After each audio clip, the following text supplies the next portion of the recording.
Hello everyone, this is me Prasoon Pachori and I welcome you all to this amazing channel Simplified Mathematics for Class 9।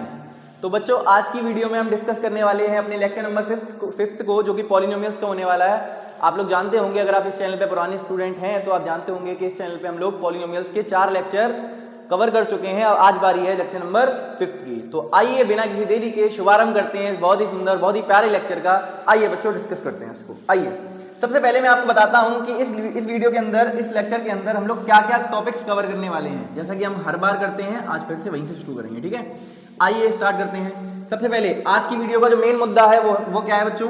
वो है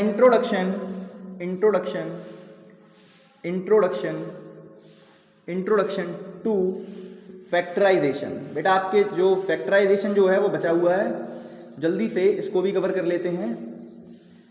factorisation को मैं आपको समझाऊंगा बिल्कुल बेसिक से, स्क्रैच से। अगर आप 8th में फैक्टराइजेशन को नहीं पढ़कर आए हैं या पढ़कर आए हैं, आप भूल गए हैं, कोई दिक्कत वाली बात नहीं है। मैं आपको एकदम स्क्रैच से समझाऊंगा कि फैक्टराइजेशन क्या होता है। ठीक है, एकदम इंट्रोडक्शन बेसिकली करेंगे, समझ गए? आ जाओ। फिर उसके बाद हम देखेंगे कि फैक्टराइजेशन जो है,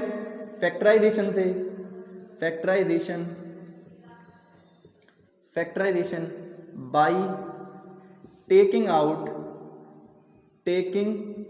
आउट कॉमन फैक्टर्स। ठीक है भाई साहब, फैक्टराइजेशन कैसे करते हैं आप? जब फैक्टराइजेशन आप कैसे करते हैं, कॉमन फैक्टर को बाहर निकालकर, टेक आउट कर कॉमन फैक्टर निकालकर, कॉमन फैक्टर की हेल्प से आप फैक्टराइजेशन कैसे करते हैं ये मैं आपको सिखाऊंगा। ठीक है, समझ गए? थर्ड पे आइए। थर्ड पे हम लोग डिस्कस करेंगे कि फैक्टराइजेशन कैसे करना है। Factorisation of quadratic polynomial.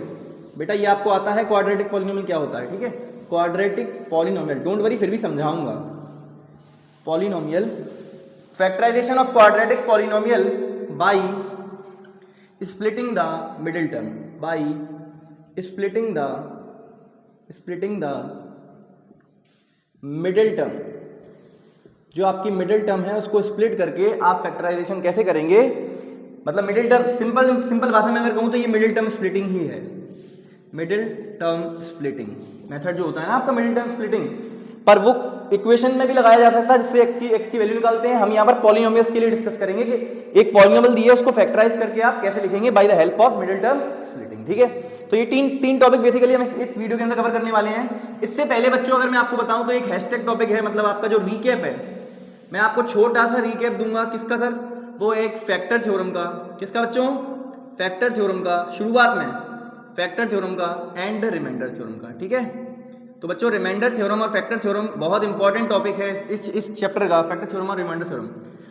तो इस चैप्टर का सबसे इंपॉर्टेंट टॉपिक अगर बात की जाए तो फैक्टर थ्योरम और रिमाइंडर थ्योरम दोनों ही इंपॉर्टेंट टॉपिक हैं बच्चों। ठीक है, तो इन दोनों को मैं थोड़ा सा रिकैप दूंगा आपको, एक क्वेश्चन करवाऊंगा, इससे रिलेटेड एक क्वेश्चन करवाऊंगा। शुरुआत में सीधे एक क्वेश्चन करेंगे फैक्टर थ्योरम का, और तभी मैं आपको ये दोनों बातें समझा दूंगा दोनों से दोबारा से कि रिमाइंडर थ्योरम क्या होता है और फैक्टर थ्योरम क्या होता है। ठीक है, जल्दी से हेडिंग लगाएंगे अपनी कॉपी में ये सारे जो मैंने लिख दिए हैं बोर्ड पर अभी, और उसके बाद स्टार्ट करते हैं, शुभारंभ करते हैं इस प्यारे से लेक्चर का with the recap of factor theorem and remainder theorem. जल्दी से स्टार्ट करते हैं। आइए नोट करिए, प्लीज नोट करिए बच्चों, note it down fast.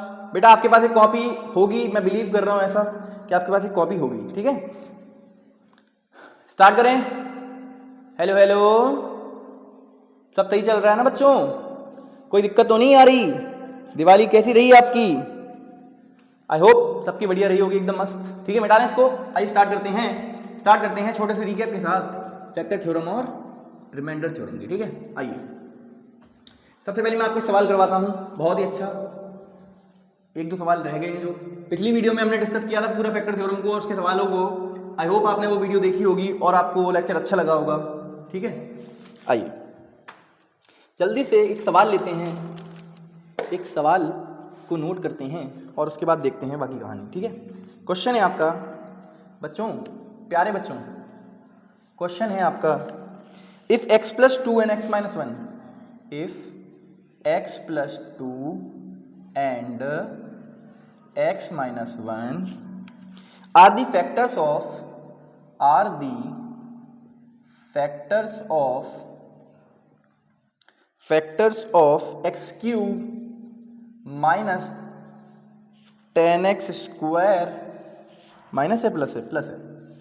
X cube plus 10x square x plus 2 x minus 1 are the factors of x cube plus 10x square plus mx plus n, ये आपको पॉलिनोमियल दे रखा है। Then the values of m and n are, then the values of m and n are. ठीक है, आपको m और n की वैल्यू बतानी है। ठीक है, और इसके आगे लिखा हुआ है रिस्पेक्टिवली। ठीक है, रिस्पेक्टिवली m की वैल्यू क्या होगी और n की वैल्यू क्या होगी, ये आपको फाइंड आउट करना है। ठीक है, स्टार्ट करें।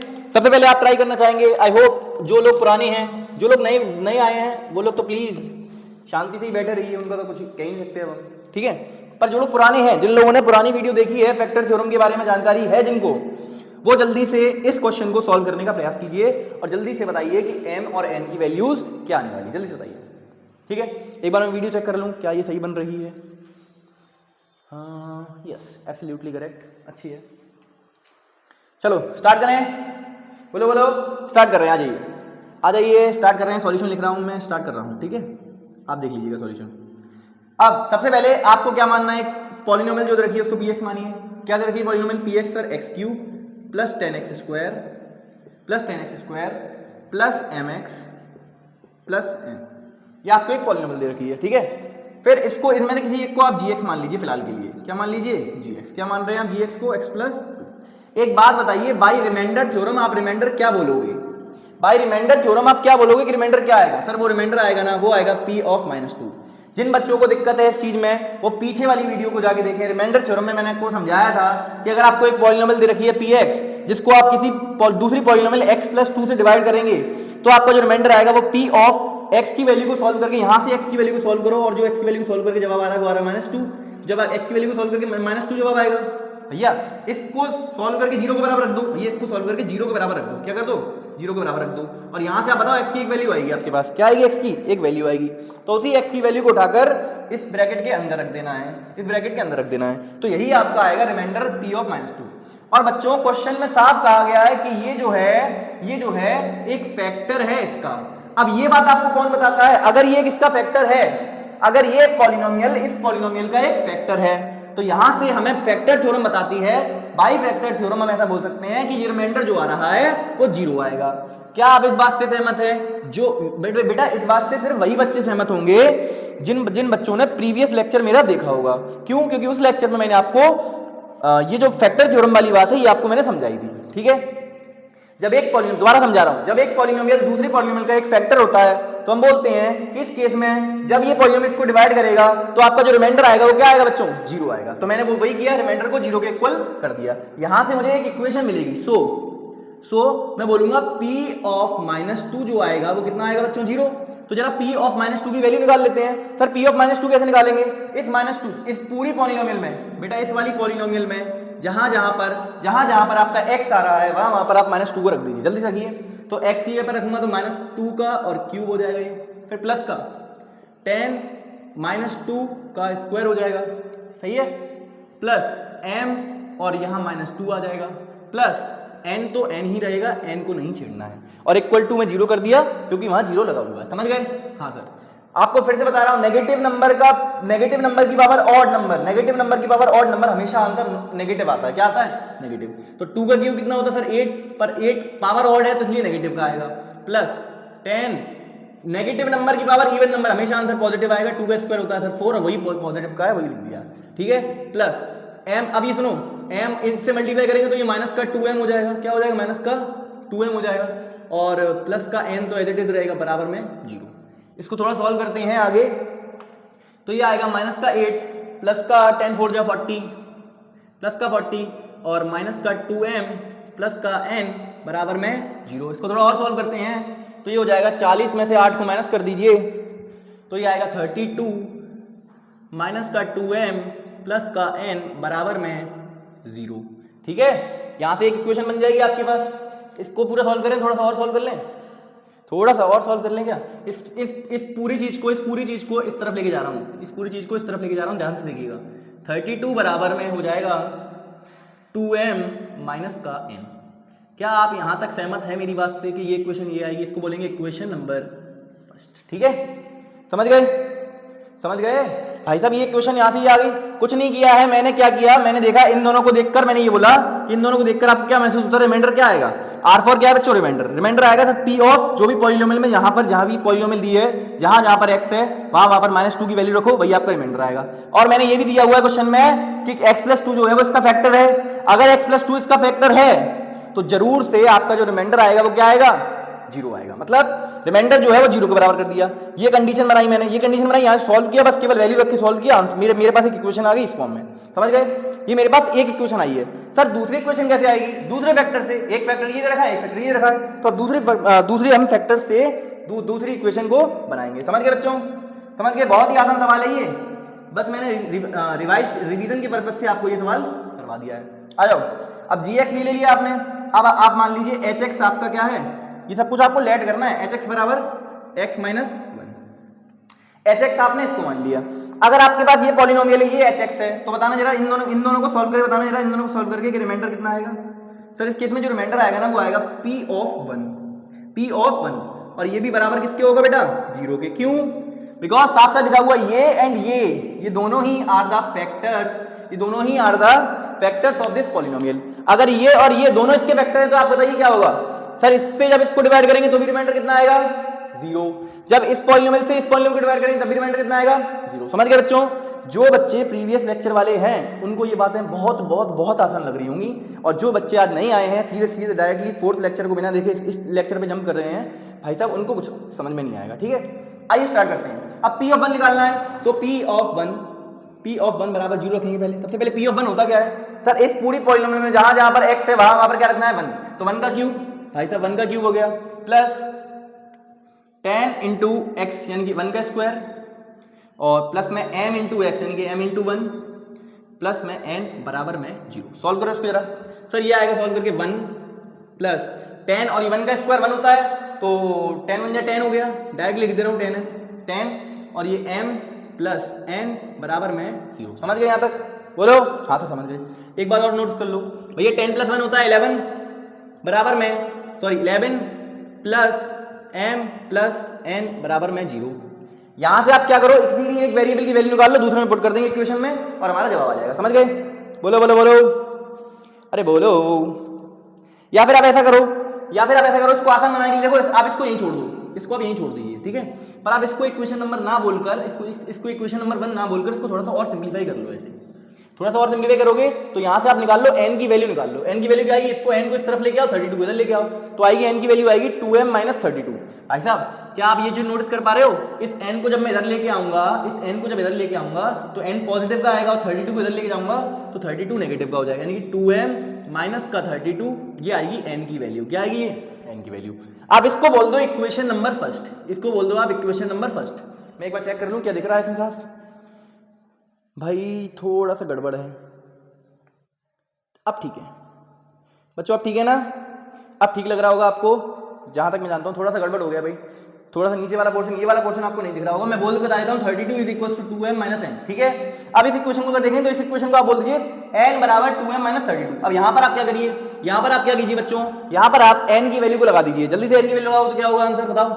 m प्लस n की वैल्यू क्या है sir, 2m - 32, 2m - 32 from first, ठीक है।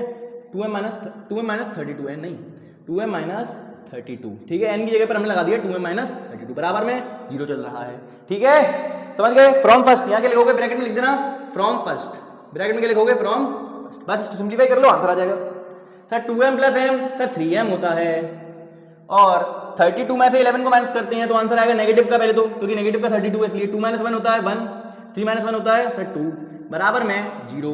जरा बताओगे m की वैल्यू कितनी आएगी सर, 3m बराबर 21, तो यहां से अगर देखें तो m की वैल्यू आएगी 7। क्या आएगी m की वैल्यू, 7। समझ गए? देख पा रहे हो क्या आपको दिख रहा है इसमें भाई, दिख रहा है ना, हाँ m की वैल्यू 7 तक आपको सब दिख रहा है, 3m बराबर 21 और m की वैल्यू होगी 7। बेटा अगर आपके पास m की वैल्यू ये है 7, तो आप इसको किसी भी इक्वेशन रख दो, चाहे इसमें रख दो, चाहे आप इस वैल्यू को इसमें रख दो, इस m की वैल्यू को इसमें रख दो, चाहे आप इसमें रख दो, ये आपकी इक्वेशन नंबर 2 तक आ चुकी थी, ठीक है। समझ गए? जल्दी से अब मैं थोड़ा सा रफ कर रहा हूं इसको, देखिए इधर बेटा जिन लोगों को थोड़ा सा दिक्कत हो रही है वो प्लीज़ प्रीवियस लेक्चर को देख कर आएँ, बिकॉज ये सब कुछ मैंने प्रीवियस लेक्चर में कराया हुआ है, ये कोई नई बात नहीं है, पर थोड़ा सा टाइम हो गया तो मुझे लगा कराना चाहिए, एक बार और रिवाइज कराना चाहिए, ठीक है, इसलिए करा दे रहा हूँ। आइए m की वैल्यू को उठाकर इस इक्वेशन में फट में रखना है। So putting the value of m, आप लिख लेना putting the value of m in equation first.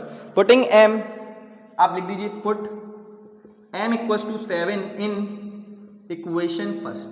Sir आपके पास इक्वेशन फर्स्ट क्या थी, ये रही, तो n की वैल्यू क्या नहीं, n इज इक्वल्स टू आ जाएगा 2 मल्टीप्लाई बाई m की वैल्यू देखो 7 है माइनस का 32, सॉल्व करोगे 7 2 14 होता है माइनस का 32, सॉल्व करोगे इसको तो 32 में से, अब देखो 32 में से आपको 14 माइनस करना है तो आपका आंसर आएगा 12 में से 4 जाएंगे तो 8 और 2 में से 1 जाएगा तो 1, यानी कि माइनस का 18, क्या आएगा माइनस का 18, तो यही आएगी आपकी n की वैल्यू, तो ये आपकी n की वैल्यू होगी, देख लीजिए, समझ गए, मतलब आपकी जो m है, m की वैल्यू है वो 7 है और n की वैल्यू जो है वो -18 है, यही हमसे पूछ रहे थे, find the values of m and n, और हमने बता दिया m की वैल्यू 7 और n की वैल्यू -18, समझ गए। मैं एक बार आंसर चेक कर लूं, यस एब्सोल्युटली आपका आंसर भी यही आ रहा है, m की वैल्यू 7 और n की वैल्यू -18, समझ गए। मैं एक बार रिपीट करना चाहूंगा इस क्वेश्चन को, और इस क्वेश्चन के थ्रू मैं आपको ये समझाना चाहता हूं कि रिमाइंडर थ्योरम क्या होता है, फैक्टर थ्योरम क्या होता है। सुनो, जब आपको एक पॉलिनोमियल दी जाए px, सबसे पहले आप इस क्वेश्चन को नोट कीजिएगा, ठीक है, फिर उसके बाद समझाता हूं मैं, चलो नोट ही कर लो पहले आप इसको, ठीक है, फिर मैं आपको बाद में इस सबको मिटा के तब समझाता हूं, इसको नोट कर लो। थोड़ा बहुत अगर दिक्कत हो रही है देख नीचे वाले पोर्शन को देखने में तो आप अपने अकॉर्डिंग लिख सकते हैं, मैंने बोला भी था।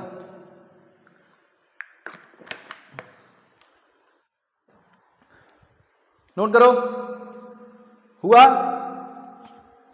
हुआ मिटा लें, एक बार समझा दूं, आइए देखते हैं।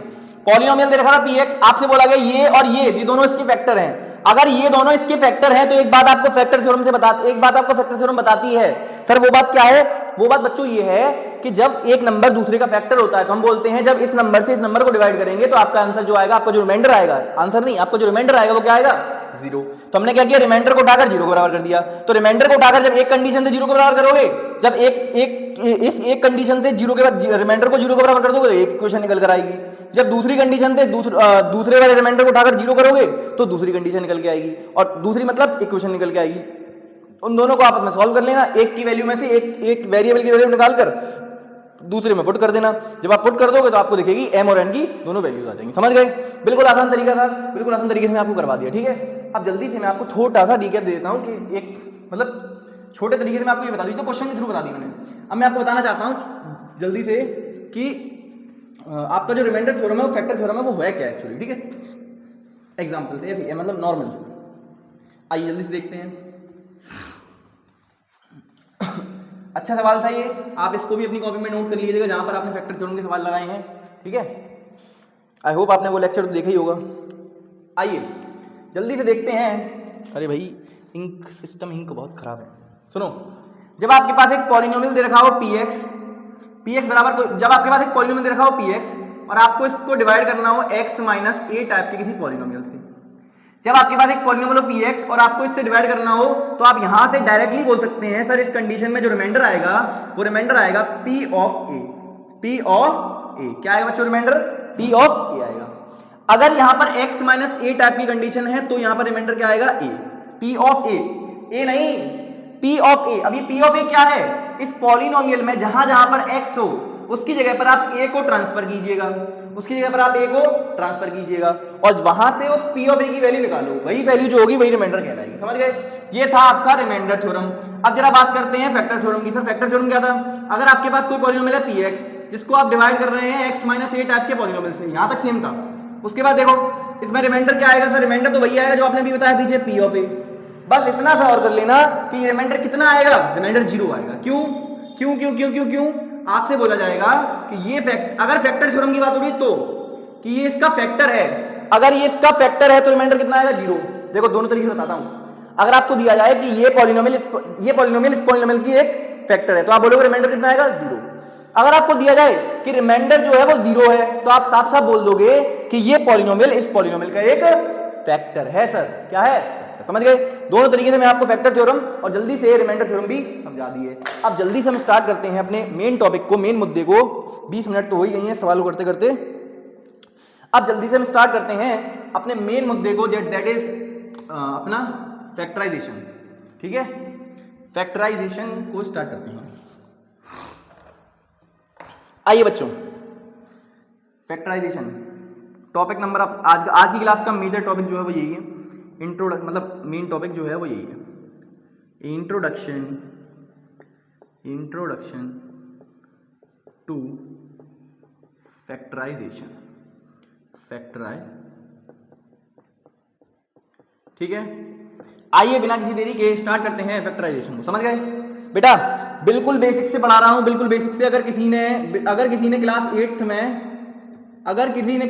में ये लेक्चर, वैसे भी इन फैक्टराइजेशन के पर्पस से अगर देखा जाए तो ये लेक्चर बिल्कुल बेसिक रहने वाला है। इसमें कोई भी ऐसे कठिन सवाल में इसमें इस लेक्चर के अंदर नहीं करवाऊंगा। इसमें आपको सिर्फ 2 ही मेथड सिखा रहा हूं, टेकिंग आउट कॉमन फैक्टर, वो वाला उस तरीके से फैक्टराइजेशन कैसे करते हैं, और मिडिल टर्म स्प्लिटिंग से फैक्टराइजेशन कैसे करते हैं। ठीक है, आइए सबसे पहले फैक्टराइजेशन का मतलब समझते हैं। उससे पहले मैं आपको बताना चाहता हूं कि फैक्टर क्या होता है बच्चों। फैक्टर मैंने आपको पिछली क्लास में बताया था, पर फिर से देख लीजिए। आपके पास कोई नंबर है, लेट्स सपोज 8 है। 8 के फैक्टर्स अगर मैं आपसे पूछूं 8 के फैक्टर्स बताओ बच्चों, तो आप बोलोगे सर 8 के फैक्टर्स जो होते हैं वो होता है 1, 2, 4 और 8। इस दुनिया में इन 4 नंबर के अलावा ऐसा कोई नंबर नहीं बना जो 8 को कंप्लीटली डिवाइड करता हो। सर फैक्टर होता क्या है? फैक्टर मतलब वो नंबर उस नंबर तक 1 से लेके उस नंबर तक के 1 से लेके उस नंबर तक के वो सभी नंबर जो उस नंबर को कंप्लीटली डिवाइड कर दें, और डिवाइड करने पर जो कंप्लीटली डिवाइड करने का मतलब क्या है कि जब आप इन सबसे इसको डिवाइड करेंगे तो रिमाइंडर क्या आएगा? 0 आएगा। समझ गए क्या ये वाली बात? भाई साहब फैक्टर, ये सारे फैक्टर लिखे हुए हैं। अगर मैं आपसे कहूं बेटा फैक्टराइजेशन क्या होता है, फैक्टर तो ये होते हैं, फैक्टराइजेशन क्या होता है? तो फैक्टराइजेशन का मतलब है आप उस नंबर को किसी 2 नंबर के प्रोडक्ट में लिख पाए। जब आप किसी एक नंबर को किसी 2 नंबर के प्रोडक्ट में लिख पाए तो उसी चीज को फैक्टराइजेशन बोलते हैं। जैसे मान लो मैं आपसे कहूं, आप इसको बोल सकते हैं 4 × 2, तो यही 4 × 2। देखो भैया, आपने इस 8 को 2 के प्रोडक्ट में लिख दिया, एक एक्सप्रेशन दूसरी एक्सप्रेशन। अब यहां पर बात पॉलिनोमियल की चल रही है। भाई साहब ये जो चैप्टर है आपका वो कौन सा चल रहा है? पॉलिनोमियल्स चल रहा है। कौन चल रहा है? पॉलिनोमियल्स। तो सिंस ये चैप्टर पॉलिनोमियल्स है तो यहां पर हम इन नंबर्स की बात ना कर हम बात करेंगे एक्सप्रेशंस की। किसकी बात करेंगे बच्चों? एक्सप्रेशन की। तो आप समझ जाइए कि अगर आपको एक पॉलिनोमियल दे रखा है या एक एक्सप्रेशन दे रखा है, अगर उस एक्सप्रेशन को आपने 2 एक्सप्रेशन या 2 से ज्यादा एक्सप्रेशन के प्रोडक्ट में लिख दिया, 2 या 2 से ज्यादा एक्सप्रेशन के प्रोडक्ट में लिख दिया, तो वही प्रोसेस क्या कहलाती है? वही प्रोसेस फैक्टराइजेशन कहलाती है। क्या कहलाती है? फैक्टराइजेशन। इस बात को मैं आपको इंग्लिश में भी लिखवा देता हूं कि मैंने क्या बोला। अभी मैंने जो बोला है वही बात को मैं आपको इंग्लिश में भी लिखवा देता हूं। आइए जल्दी से नोट कर लीजिए। आइए सुनो, फैक्टराइजेशन क्या होता है? The process of finding 2 or more expressions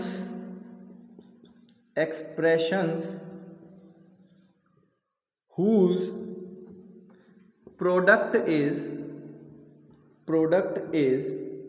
the given expression। ठीक है, the process of finding 2 or more expressions, एक ऐसी प्रोसेस जिसमें आप फाइंड करते हैं 2 या 2 से ज्यादा एक्सप्रेशंस को जिनका प्रोडक्ट जो होता है वो गिवन एक्सप्रेशन के बराबर होता है। मैं आपको इस बात को समझाता हूं एग्जांपल के तरीके से। सुनो इधर, अगर आपसे कहा जाए x² - 4, तो आप इसको कैसे लिख सकते हैं? सर x + 2 लिख सकते हैं और x - 2 लिख सकते हैं। क्या लिख सकते हैं? x + 2 x - 2। सर कैसे? a² - b², a + b, a - b। समझ गए? अब आप देखो, ये आपके पास एक एक्सप्रेशन थी, ये आपके पास क्या है? सर ये एक्सप्रेशन कैसे है? पिछली क्लास में यानी कि पॉलिनोमियल जब स्टार्ट किया गया था तब आपको बताया गया था कि ये एक्सप्रेशन कैसे है। बच्चों ये एक्सप्रेशन ऐसे है, आपको टर्म्स को कंबाइन करते हैं। जब आप टर्म्स को कंबाइन करते हैं तो आपके पास क्या निकल के आता है? एक्सप्रेशन निकल के आती है, जिसको हम अलजेब्राइक एक्सप्रेशंस भी कहते हैं। जब आपके पास एक एक्सप्रेशन हो, इस एक्सप्रेशन को आप ऐसे लिख सकें 2 के प्रोडक्ट में। भैया ये प्रोडक्ट में मतलब मल्टीप्लिकेशन में है, एक ब्रैकेट और दूसरा ब्रैकेट। मतलब जब आप एक एक्सप्रेशन को 2 या 2 से ज्यादा एक्सप्रेशन के प्रोडक्ट में लिख सकें, तो इसी प्रोसेस को this process is defined as factorisation. समझ में आया? बोलो हेलो। एक बार दोबारा से प्यार से एक बार नजरें एकदम स्क्रीन पर लगाते हुए आप ये सुन लीजिए मेरी बात को। सुनो, मैंने कहा आपके पास एक एक्सप्रेशन होगी, इस एक्सप्रेशन में आपको क्या करना है? आपको इस एक्सप्रेशन को कुछ इस तरीके से लिख के दिखाना है कि ये 2 के टुकड़ों में दो दो दो टुकड़ों में डिवाइड हो जाए, दो टुकड़ों में बन जाए, और जब इनका प्रोडक्ट करो तो यही वाली वापस से एक्सप्रेशन आनी चाहिए। जब आप इन दोनों का प्रोडक्ट करेंगे तो वापस से ये आना चाहिए। तो ये मैं कह रहा हूं, जब आप एक एक्सप्रेशन को दो या दो से ज्यादा, ध्यान सुनो मेरी बात को, जब आप एक एक्सप्रेशन को दो या दो से ज्यादा के प्रोडक्ट में लिख पाए तो this process is defined as factorisation. समझ गए? फैक्टराइजेशन ऐसी प्रोसेस है जिसमें आप एक एक्सप्रेशन को दो या दो से ज्यादा एक्सप्रेशन के प्रोडक्ट की फॉर्म में लिख सकते हैं। समझ गए?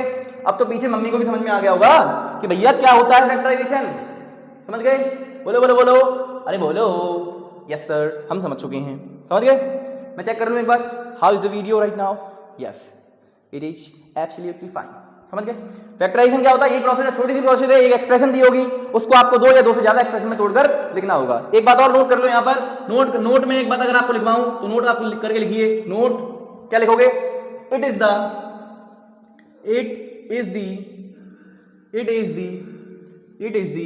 Reverse process of expansion.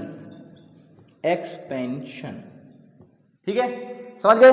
Sir ये एक रिवर्स प्रोसेस होती है किसी एक्सपेंशन का, मतलब आप कभी भी एक्सपेंशन अगर करते हैं किसी चीज का, सर एक्सपेंशन क्या होता है? अरे आ जाओ, एग्जांपल देखो, सब समझ में आएगा। देखो जैसे मैं आपसे कहूं 5x + 2, 5x + 2, अगर आप इसका एक्सपेंशन करेंगे बच्चों, अगर आप इसका एक्सपेंशन करेंगे, ध्यान सुनना, एक्सपेंशन मतलब होता है मल्टीप्लिकेशन। इस 5 को अंदर ब्रैकेट के अंदर भेज दो तो आप करेंगे 5x, भैया 5 × x 5x हो जाएगा, 5 से 2 को मल्टीप्लाई करो तो आएगा 5 × 2 = 10, यानी कि इसका एक्सपेंशन करके आपने ये लिख दिया। भैया ये अगर लिखा हो, अगर आप इसको फैक्टराइज करना चाहें तो आप किस तरीके से करेंगे? ऐसे करेंगे। अब ये सर कैसे आया? बस 2 मिनट का इंतजार करो, 2 या 3 मिनट का, उसके बाद मैं आपको अभी यही सिखा रहा हूं कि ये चीज को आप फैक्टराइज करके ऐसे कैसे लिख सकते हैं। वैसे आप ऊपर से समझ सकते हैं। देखो ये चीज जो है वो क्या है भाई, देखो एक नंबर और एक ये और एक ये। जब आप एक एक्सप्रेशन को दो एक्सप्रेशन के टुकड़ों में लिख दें, जब आप एक एक्सप्रेशन को दो एक्सप्रेशन के प्रोडक्ट में लिख दें तो उसी तरीके को आप क्या बोलते हैं? फैक्टराइजेशन बोलते हैं। उसी प्रोसेस को आप क्या बोलते हैं? फैक्टराइजेशन बोलते हैं। समझ गए? आई होप एंड बिलीव कि ये बात आपको एकदम क्रिस्टल क्लियर हो चुकी होगी, सब कुछ अच्छे समझ में आ गया होगा। समझ गए? बोलो, अरे बोलो भाई, इधर आओ, सुनो, ध्यान सुनो मेरी बात को, मैं आपको क्या बता रहा हूं, इधर से क्या कह रहा हूं, सुनो। फैक्टराइजेशन एक ऐसी प्रोसेस है जिसमें एक एक्सप्रेशन आपको दिया जाएगा, उस एक्सप्रेशन को आपको 2 या 3 एक्सप्रेशन में तोड़कर लिखना होगा। 2 से ज्यादा भी लिख सकते हैं, 3 भी हो सकते हैं, 4 भी हो सकते हैं, 5 भी हो सकते हैं, कितनी भी हो सकती है। ठीक है? और एक्सपेंशन क्या होता है? जब आप जो एक्सप्रेशन आपको मतलब प्रोडक्ट में दिख रही हूं उनको मल्टीप्लाई करके एक एक्सप्रेशन बना दो। समझ गए? एक्सपेंशन का उल्टा क्या होता है? फैक्टराइजेशन का उल्टा क्या होता है? एक्सपेंशन। समझ गए क्या? यही बात नोट में यहां लिखी हुई है, it is the reverse process of expansion. जल्दी से इस बात को नोट करिए, फिर मैं आपको एग्जांपल्स के थ्रू समझाता हूं कि कैसे एक्सपेंशन हम करते हैं, कैसे हम आपका फैक्टराइजेशन करते हैं। जल्दी से नोट करो इस बात को, फिर मैं आपको समझाता हूं। जल्दी से नोट करो, please note it down, please note it down.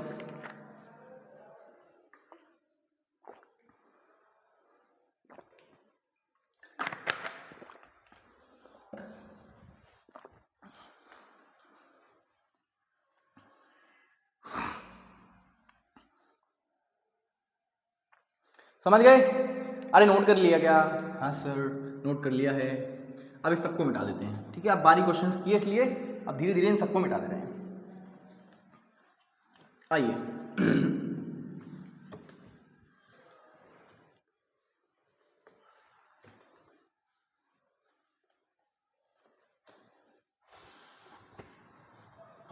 आइए स्टार्ट कर रहे हैं।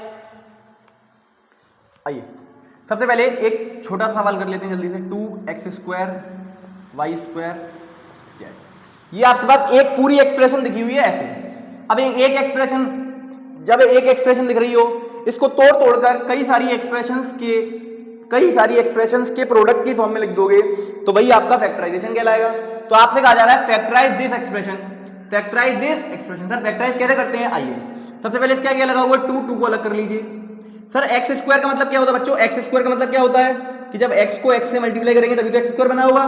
भैया x⁴ 1 और x⁴ 1 + 1 2, जब बेस सेम होते हैं तो पावर ऐड हो जाती है, ऐसे सीख लो। या फिर x² मतलब किसी भी नंबर का स्क्वायर का मतलब ये होता है कि उस नंबर को 2 बार मल्टीप्लाई कर दो। समझ गए क्या? बहुत स्लो बता रहा हूं। क्यों बता रहा हूं? बिकॉज मुझे उस हर बच्चे का ख्याल है जो बच्चा पिछली क्लास में थोड़ी बहुत गड़बड़ करके आया है अपने साथ, उसने अपने साथ थोड़ा सा धोखा किया है। क्या किया है धोखा? कि भाई वो अच्छे से पढ़ नहीं पाया क्लास 8 के अंदर, या फिर उसको पढ़ाया नहीं गया, या कुछ भी रीजन हो सकता है उसका, उसने पढ़ नहीं पाया, अब पढ़ भी लिया तो भूल गया है सब कुछ। ठीक है, समझ गए? तो एक्स स्क्वायर क्या होगा? X into x. समझ गए क्या? हाँ sir. Multiply by y square क्या होगा? Sir same y into y, x into x, y into y, और जेड को जेड रहने देंगे। देख लीजिए आप, आपने एक पूरी एक्सप्रेशन को कई सारी एक्सप्रेशन के मल्टीप्लीकेशन में यानी कि प्रोडक्ट में लिख दिया है, और इसी प्रोसेस को हम फैक्टराइजेशन कहते हैं। क्या कहते हैं बच्चों? फैक्टराइजेशन। जल्दी से एक सवाल और लेते हैं, उसके बाद इस कहानी को खत्म करते हैं क्योंकि इंट्रोडक्शन इतना काफी है। समझ गए? और देख लो, जैसे मान लो एम स्क्वायर एन क्यूब ओ की पावर 4। सर इसको करके दिखाना एक बार। सर कैसे? भैया देखो एम इंटू एम स्क्वायर हो गया, एन क्यूब यानी कि n into n. Sir o की power 4 o into o into o into ओ।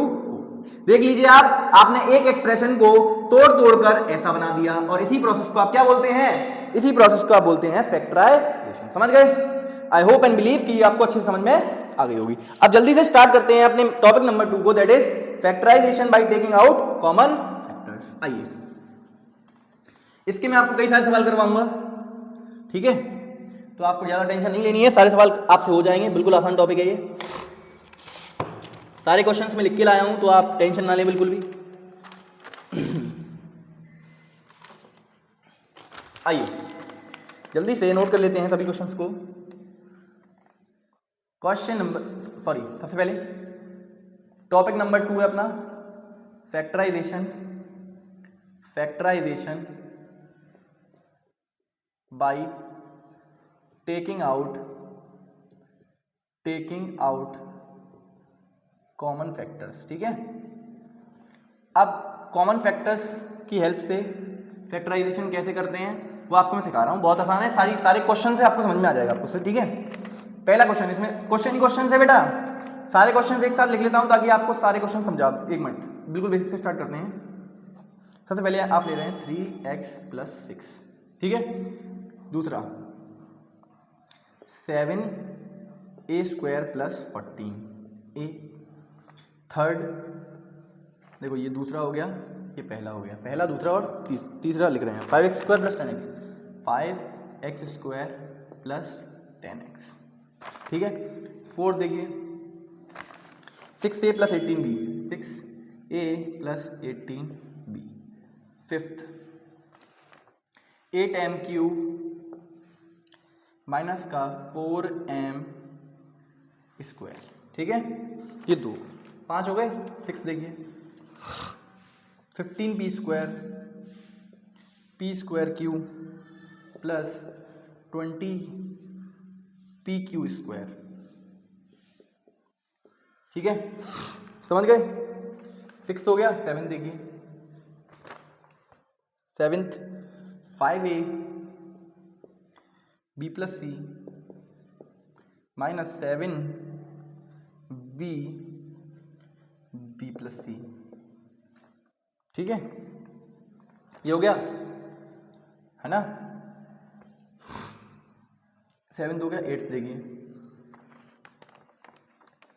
8th आपका क्या कह रहा है? pq + qr + ps + rs। 8th हो गया। 9 देखिए 2 टाइम्स ऑफ 2a + 3b का whole square - 6 times of 2a, या यहाँ 5 कर लो, 5 टाइम्स ऑफ 2a + 3b। ठीक है, ये हो गया आपका 9th। 10th question 25m³ n - 15m² n² + 10m। ठीक है, तो आप देख लीजिए, मैंने टोटल 10 क्वेश्चंस आपकी स्क्रीन पर लिख दिए हैं, आपके बोर्ड पर मतलब सामने। ठीक है, 10 क्वेश्चन लिख दिए हैं सर, 10 ही कराओगे क्या? नहीं भाई, 10 से ज़्यादा भी 2 क्वेश्चन और एक्स्ट्रा कराऊंगा, पर अभी स्पेस ज़्यादा हो जाएगा, फिर इसलिए सवाल का सॉल्व करेंगे इसलिए, ठीक है। तो अब मैं आपको बेसिकली एक एक सवाल लेकर और एक एक सवाल सिखाऊंगा। आपको पहले सीखना है कैसे करते हैं। जो बच्चे जिनको आता है वो थोड़ा सा स्किप करके फास्ट फॉरवर्ड कर लीजिए, थोड़ा सा जल्दी जल्दी आप आगे बढ़ा लीजिए वीडियो में, ठीक है। जिसको नहीं आता है उसके लिए बिल्कुल एकदम शुरुआत से स्टार्ट कर रहा हूँ, ठीक है। आइए सॉल्यूशन की बात करते हैं, एक एक करके सभी को सॉल्व करेंगे और फिर मिटाते हुए चलेंगे। सबसे पहला वाला, सबसे पहले 3x + 6, 3x + 6। आइए सर 3x + 6 में कॉमन, सर कॉमन क्या, सबसे पहले फैक्टराइजेशन कैसे करना है? Bye taking out common factors. अब कॉमन फैक्टर्स कैसे, बिल्कुल बेसिक से बता रहा हूं आपको, हर बार ऐसे नहीं करना है। ये पहला क्वेश्चन है इसलिए पहले क्वेश्चन में आसानी से सिखाने की कोशिश कर रहा हूं। सबसे पहले आप देखिए 3x, बेटा आप 3x का फैक्टर आप फैक्टराइज करोगे तो आप कैसे लिखोगे 3x को? 3 × x। भाई 3x को फैक्टराइज करके 3 × x तो लिखोगे सर, 3 इसमें दिख रहा है, x इसमें दिख रहा है, 3x कर दिया हमने, वेरी गुड। अगर आप मैं पूछूं आपसे 6 को फैक्टराइज करोगे तो क्या लिखोगे बच्चों? सर 6 को फैक्टराइज करेंगे तो लिखेंगे 2 × 3। सर क्या लिखेंगे? 2 × 3 या 3 × 2 आप बोल सकते हैं, ठीक है। अब जरा देखो इन दोनों में कॉमन फैक्टर क्या आ रहा है? सर कॉमन फैक्टर आ रहा है सर 3, इसमें भी 3 है, इसमें भी 3 है। इस 3 कॉमन फैक्टर को बाहर निकाल लीजिए, इस कॉमन फैक्टर को बाहर निकाल लीजिए, क्या बचेगा आपका अंदर? अब देखिए कॉमन फैक्टर 3 बाहर आ गया तो अंदर क्या बचा? इसके बाद सिर्फ x बचा, तो हम लिख देंगे यहाँ पर x प्लस, क्यों प्लस? क्योंकि बीच में प्लस का साइन है इसलिए, 2 भी पॉजिटिव का है। और यहाँ क्या बचा? 2, तो यहाँ लिख देंगे 2। तो यही इसका कॉमन फैक्टर की हेल्प से हमने इसको फैक्टराइज करके 2 की फॉर्म में लिख दिया। सर फैक्टराइज आपने कहा किया है, ये तो पूरा एक ही एक्सप्रेशन दिख रहा है। बेटा आंखें खोलकर ध्यान से देखो, ये 3 एक अलग है, 3 एक अलग प्रोडक्ट में लिखा हुआ है और ये एक अलग प्रोडक्ट में। बेटा 2 एक्सप्रेशन देखो, एक एक्सप्रेशन दूसरी एक्सप्रेशन, सर ये एक्सप्रेशन कैसे है भैया? 3 को आप 3x की पावर 0 भी लिख सकते हो, तो ये एक्सप्रेशन बन जाएगा, ठीक है। तो ये एक एक्सप्रेशन, ये एक टर्म अलग हो गया, ये एक टर्म अलग हो गया। भाई साहब एक एक्सप्रेशन को 2 टुकड़ों में बांट दिया with the help of product. इन दोनों का जब प्रोडक्ट करोगे तो आपको यही मिल जाएगा, इन दोनों का जब प्रोडक्ट करोगे तो आपको यही मिल जाएगा। तो हम बोलेंगे कि हमने फैक्टराइज करके ऐसे लिख दिया, फैक्टराइज कर दिया, इसका मतलब फैक्टराइज हो गया। हाँ सर फैक्टराइजेशन तो हुआ है यहाँ पर, और किसकी हेल्प से हुआ है? Bye taking out common factors. आपने देखा मैंने आपको कॉमन फैक्टर निकाल रखा है, कॉमन फैक्टर निकाल लिए, कॉमन फैक्टर निकाल कर हमने क्या किया? उन कॉमन फैक्टर्स को बाहर निकाल लिया, जो कॉमन फैक्टर आया उसको बाहर लिख दीजिए यहाँ पर, और फिर जो बचा उसको आप ऐसे लिख दीजिए, समझ गए? ये तो हो गया इस तरीके से। मैं आपको एक और तरीका बताता हूँ, डायरेक्टली भी कर सकते हैं। देखो ये तरीका जो है वो बिल्कुल बच्चों के लिए, बिल्कुल छोटे बच्चे जो जिनको बिल्कुल स्टार्ट कर रहे हैं फैक्टराइजेशन उनके लिए। अब डायरेक्टली आप इसको कैसे करते? डायरेक्टली आप इसको ऐसे करते, देखिए 3 इसके पास है, 6 इसके पास है, दोनों के पास 3 भैया 6 भी 3 की टेबल में आता है, ये भी 3 की टेबल में आता है, तो आप बोलोगे 3 इसमें से बाहर आ सकता है।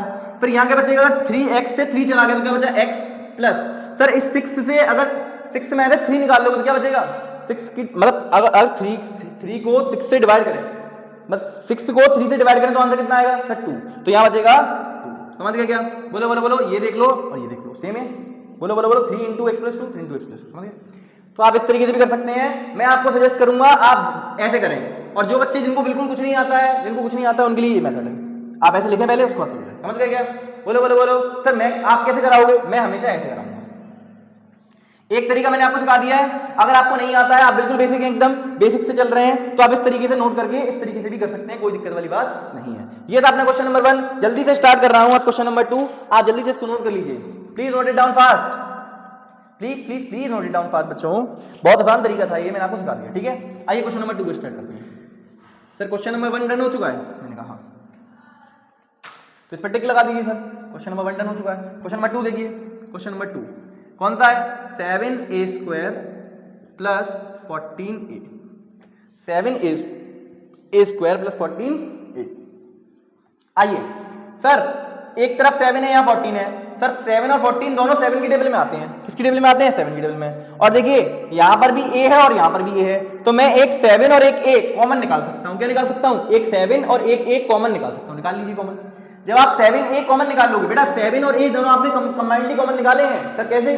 क्योंकि इसके पास भी a आ रहा है और इसके पास भी a आ रहा है, दोनों में से एक ही कॉमन आ जाएगा। हाँ सर एक ही कॉमन आ जाएगा। उसके बाद 7 यहाँ है और 14 यहाँ है, तो दोनों में देख लीजिए 14 और 7 दोनों किसकी टेबल में आते हैं? सर 7 की टेबल में आते हैं, तो एक 7 और एक बाहर आ गया। अब जब आप यहाँ से 7a² में से 7a निकाल लोगे बाहर, तो देखो 7a² मतलब होता है भैया 7a² क्या है? भाई 7a² जो है वो क्या है? 7 × a 7a अगर बाहर आ गया, तो क्या बचा? सिर्फ a, तो यहाँ बचेगा सिर्फ a।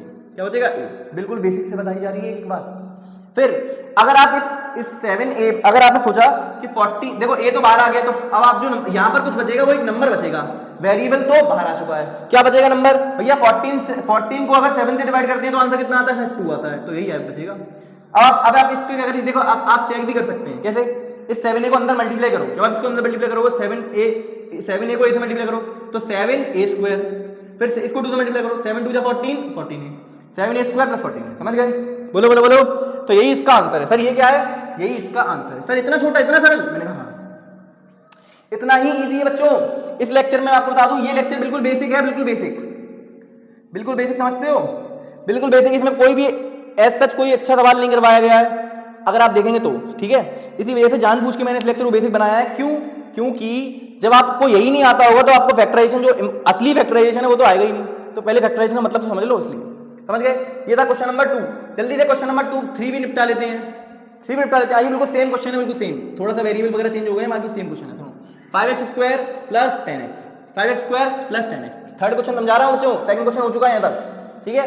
सर 5 यहाँ है 10 यहाँ है, दोनों में से क्या कॉमन आएगा 5, सर x यहाँ भी है और x यहाँ भी है, दोनों में से क्या कॉमन आएगा x, निकाल लीजिए बाहर, 5x कॉमन आ गया।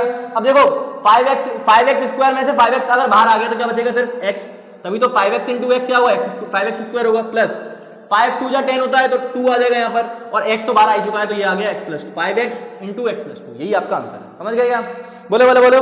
सर ये आंसर कैसे है, सर फैक्टराइजेशन कैसे हुई है बेटा, जब आप देखो मैंने आपको क्या बताया, जब आपको एक एक्सप्रेशन दी जाए, एक एक्सप्रेशन को 2 एक्सप्रेशन के टुकड़े में लिख दो जब आप, तो इसी प्रोसेस को तो क्या बोलते हैं, फैक्टराइजेशन बोलते हैं। तो ये आपने किया है by taking out common factor, बेटा कॉमन फैक्टर जो था वो आपने बाहर निकाल लिया, बाहर लिख दिया, कॉमन फैक्टर को बाहर लिख दिया, बाकी जो बचा हुआ पोर्शन है उसको लिख दिया, समझ गए। इसी प्रोसेस को बोलते हैं factorisation by taking out common factor, समझ गए। 3 सवाल हो चुके हैं बोर्ड पर, पहला दूसरा तीसरा, अब मैं आपको 4th सवाल करवाने जा रहा हूं, जल्दी से अब तक इसको नोट कर लीजिए, नोट करो भाई, नोट करो जल्दी, अरे हो गया क्या, ठीक है।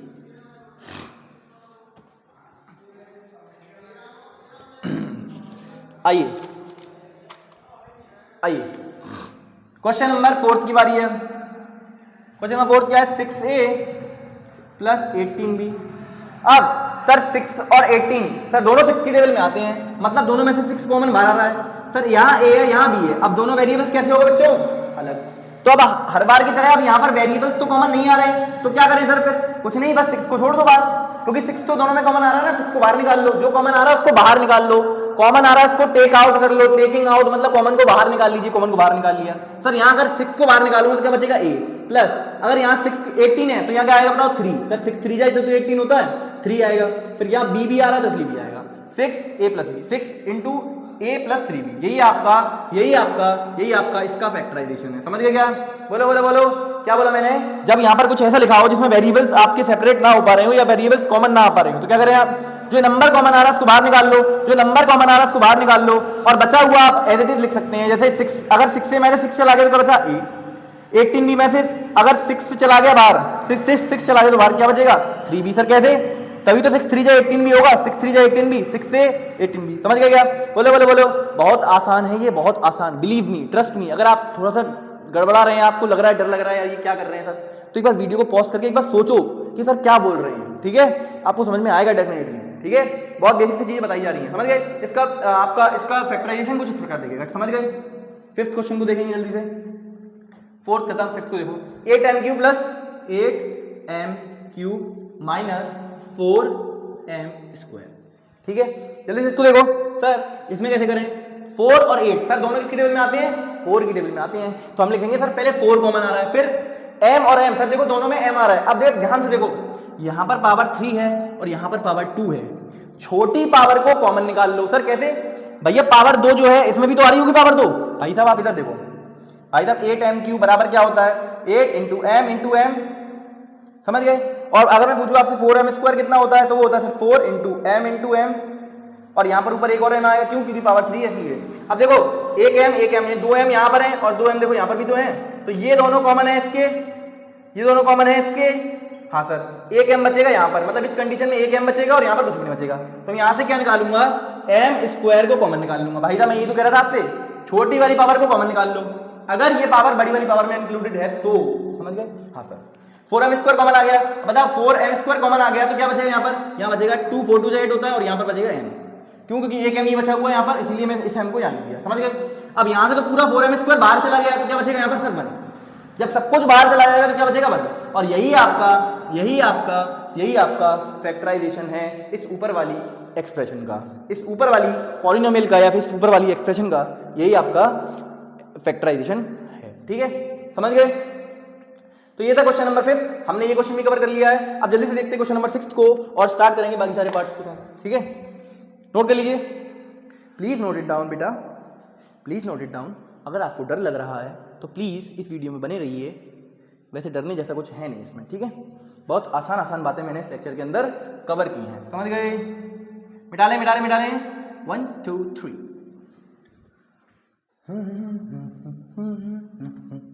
चलो आइए क्वेश्चन नंबर 6 पर। सर क्वेश्चन नंबर 6 क्या है आपका, 15p² प्लस 20pq²। अब देखो 15 और 20 किसकी टेबल में आते हैं सर, दोनों जो हैं वो 5 की टेबल में आते हैं। तो सबसे पहले आपको ये समझना है भाई नंबर्स कॉमन कौन से आ रहे हैं, तो दोनों में से 5 कॉमन आ जाएगा सर, आ जाएगा। इधर भी pq इधर भी pq, सर दोनों में से क्या क्या कॉमन आ रहा है, देखो एक बात देखो सर, अगर मैं बात करूं तो यहाँ पर 2 p है, यहाँ पर 1 p है, तो 1 p कॉमन आ जाएगा दोनों में से 1 p कॉमन आ जाएगा। फिर यहाँ पर 1 q है और यहाँ पर 2 q है, दोनों में से 1 q कॉमन आ जाएगा। एक बात बताओ 5 की टेबल में कितनी बार 15 आता है सर, 3, तो यहाँ लिख देंगे 3। और देखो p एक बार चला गया तो 1 p बचेगा यहाँ पर, तो यहाँ 3p हो जाएगा। भाई साहब 1 p बाहर चला गया और q भी बाहर चला गया, देखो q जो है वो जा चुका है, p की पावर 2 है तो 1 जा चुका है, तो 1 ही तो बचेगा यहाँ पर, तो 3p लिख दिया प्लस, ठीक है।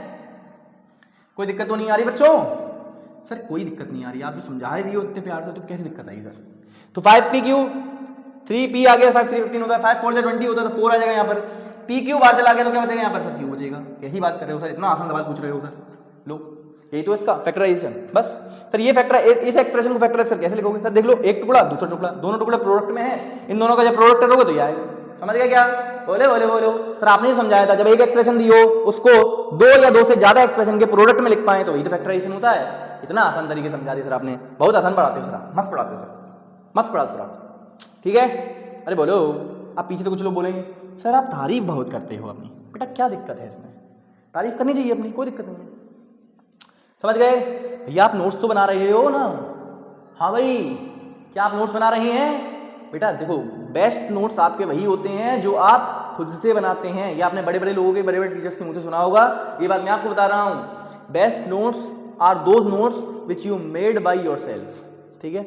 वही नोट्स सबसे अच्छे नोट्स कहे जाते हैं जो आप खुद से बना रहे हैं। सर नोट्स बना सकते हैं, नोट्स हमारे पास तो कोई कॉपी भी नहीं है बेटा, कॉपी लेके बैठना होता है, मैथ्स की क्लास में आए हो कॉपी लेके बैठना होता है, साइंस की क्लास तो या किसी हिंदी क्लास तो ना चल रही है, मैथ्स की क्लास में आए हो तो आपको क्वेश्चंस करने पड़ेंगे, सारे क्वेश्चंस आपको पहले अटेम्प्ट करने चाहिए, मेरे से पहले अटेम्प्ट करने चाहिए। अगर आपके आंसर्स आ रहे हैं तो आपको अपने आप को तारीफ करनी चाहिए अपने आपकी, जैसे मैं करता हूँ अपनी तारीफ लेक्चर के अंदर, ठीक है।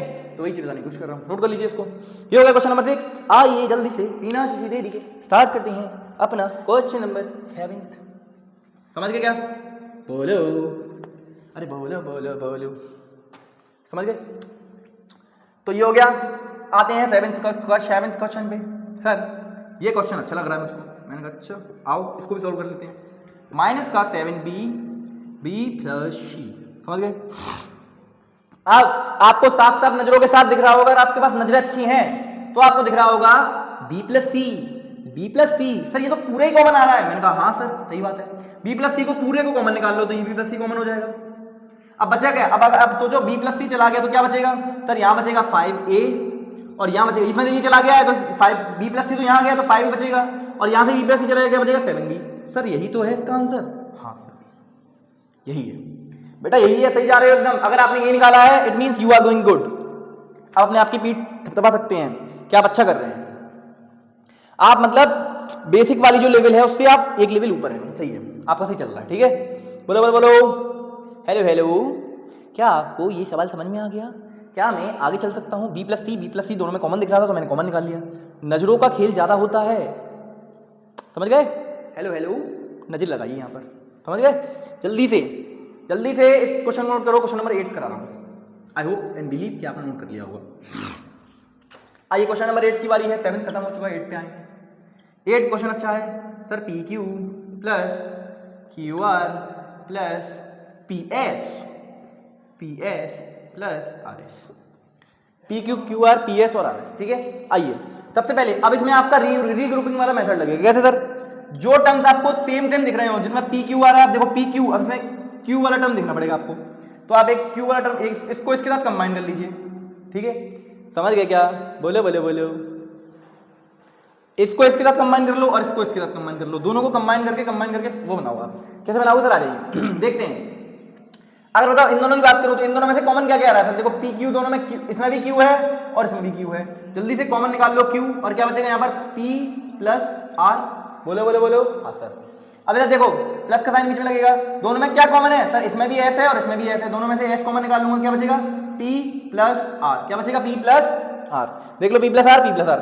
आप अभी सर पीछे तो क्वेश्चन करके आए थे, ये चीज पूरा कॉमन आ गई थी, p plus are, P plus r. अब देखो जरा, पी प्लस आर को पूरा कॉमन निकालूंगा, अगर पी प्लस आर को पूरा कॉमन निकालूंगा तो क्या बचेगा? Q plus S. क्या बचेगा? Q plus. बेटा पी प्लस आर को अगर यहां से हटा दोगे भाई साहब, इस पी प्लस आर को यहां से हटा दो, क्या बचेगा? क्यू, तो ये क्यू लिख दिया। फिर इस पी प्लस आर को यहां से हटा दो, क्या बचेगा? एस, तो एस लिख दिया। तो यही आपका जो आया है, यही फाइनल आंसर आपका आया। समझ गए क्या? इसी को बोलते हैं फैक्टराइजेशन, इसी को बोलते हैं फैक्टराइजेशन। देख लीजिए, एक पूरी इतनी बड़ी क्वांटिटी को, पूरी एक एक्सप्रेशन को आपने दो के टुकड़ों में लिख दिया, दो के टुकड़ों में लिख दिया। इसी को तो क्या बोलते हैं? फैक्टराइजेशन बोलते हैं। बहुत आसान तरीके से समझा दिया सर आपने पहले ही। बेटा दो के प्रोडक्ट में लिख दिया है, दो के प्रोडक्ट में लिख दिया, यही तो फैक्टराइजेशन कहलाता है। हाँ सर। और आप देख पा रहे होंगे कॉमन फैक्टर को निकालकर बाहर, कॉमन फैक्टर को बाहर निकाला है, उसके बाद क्या किया है? सॉल्व किया है, बस फैक्टराइजेशन लगा दिए। सर आप डांस कर रहे हो आज? फिर डांस नहीं कर रहा हूं, समझा रहा हूं।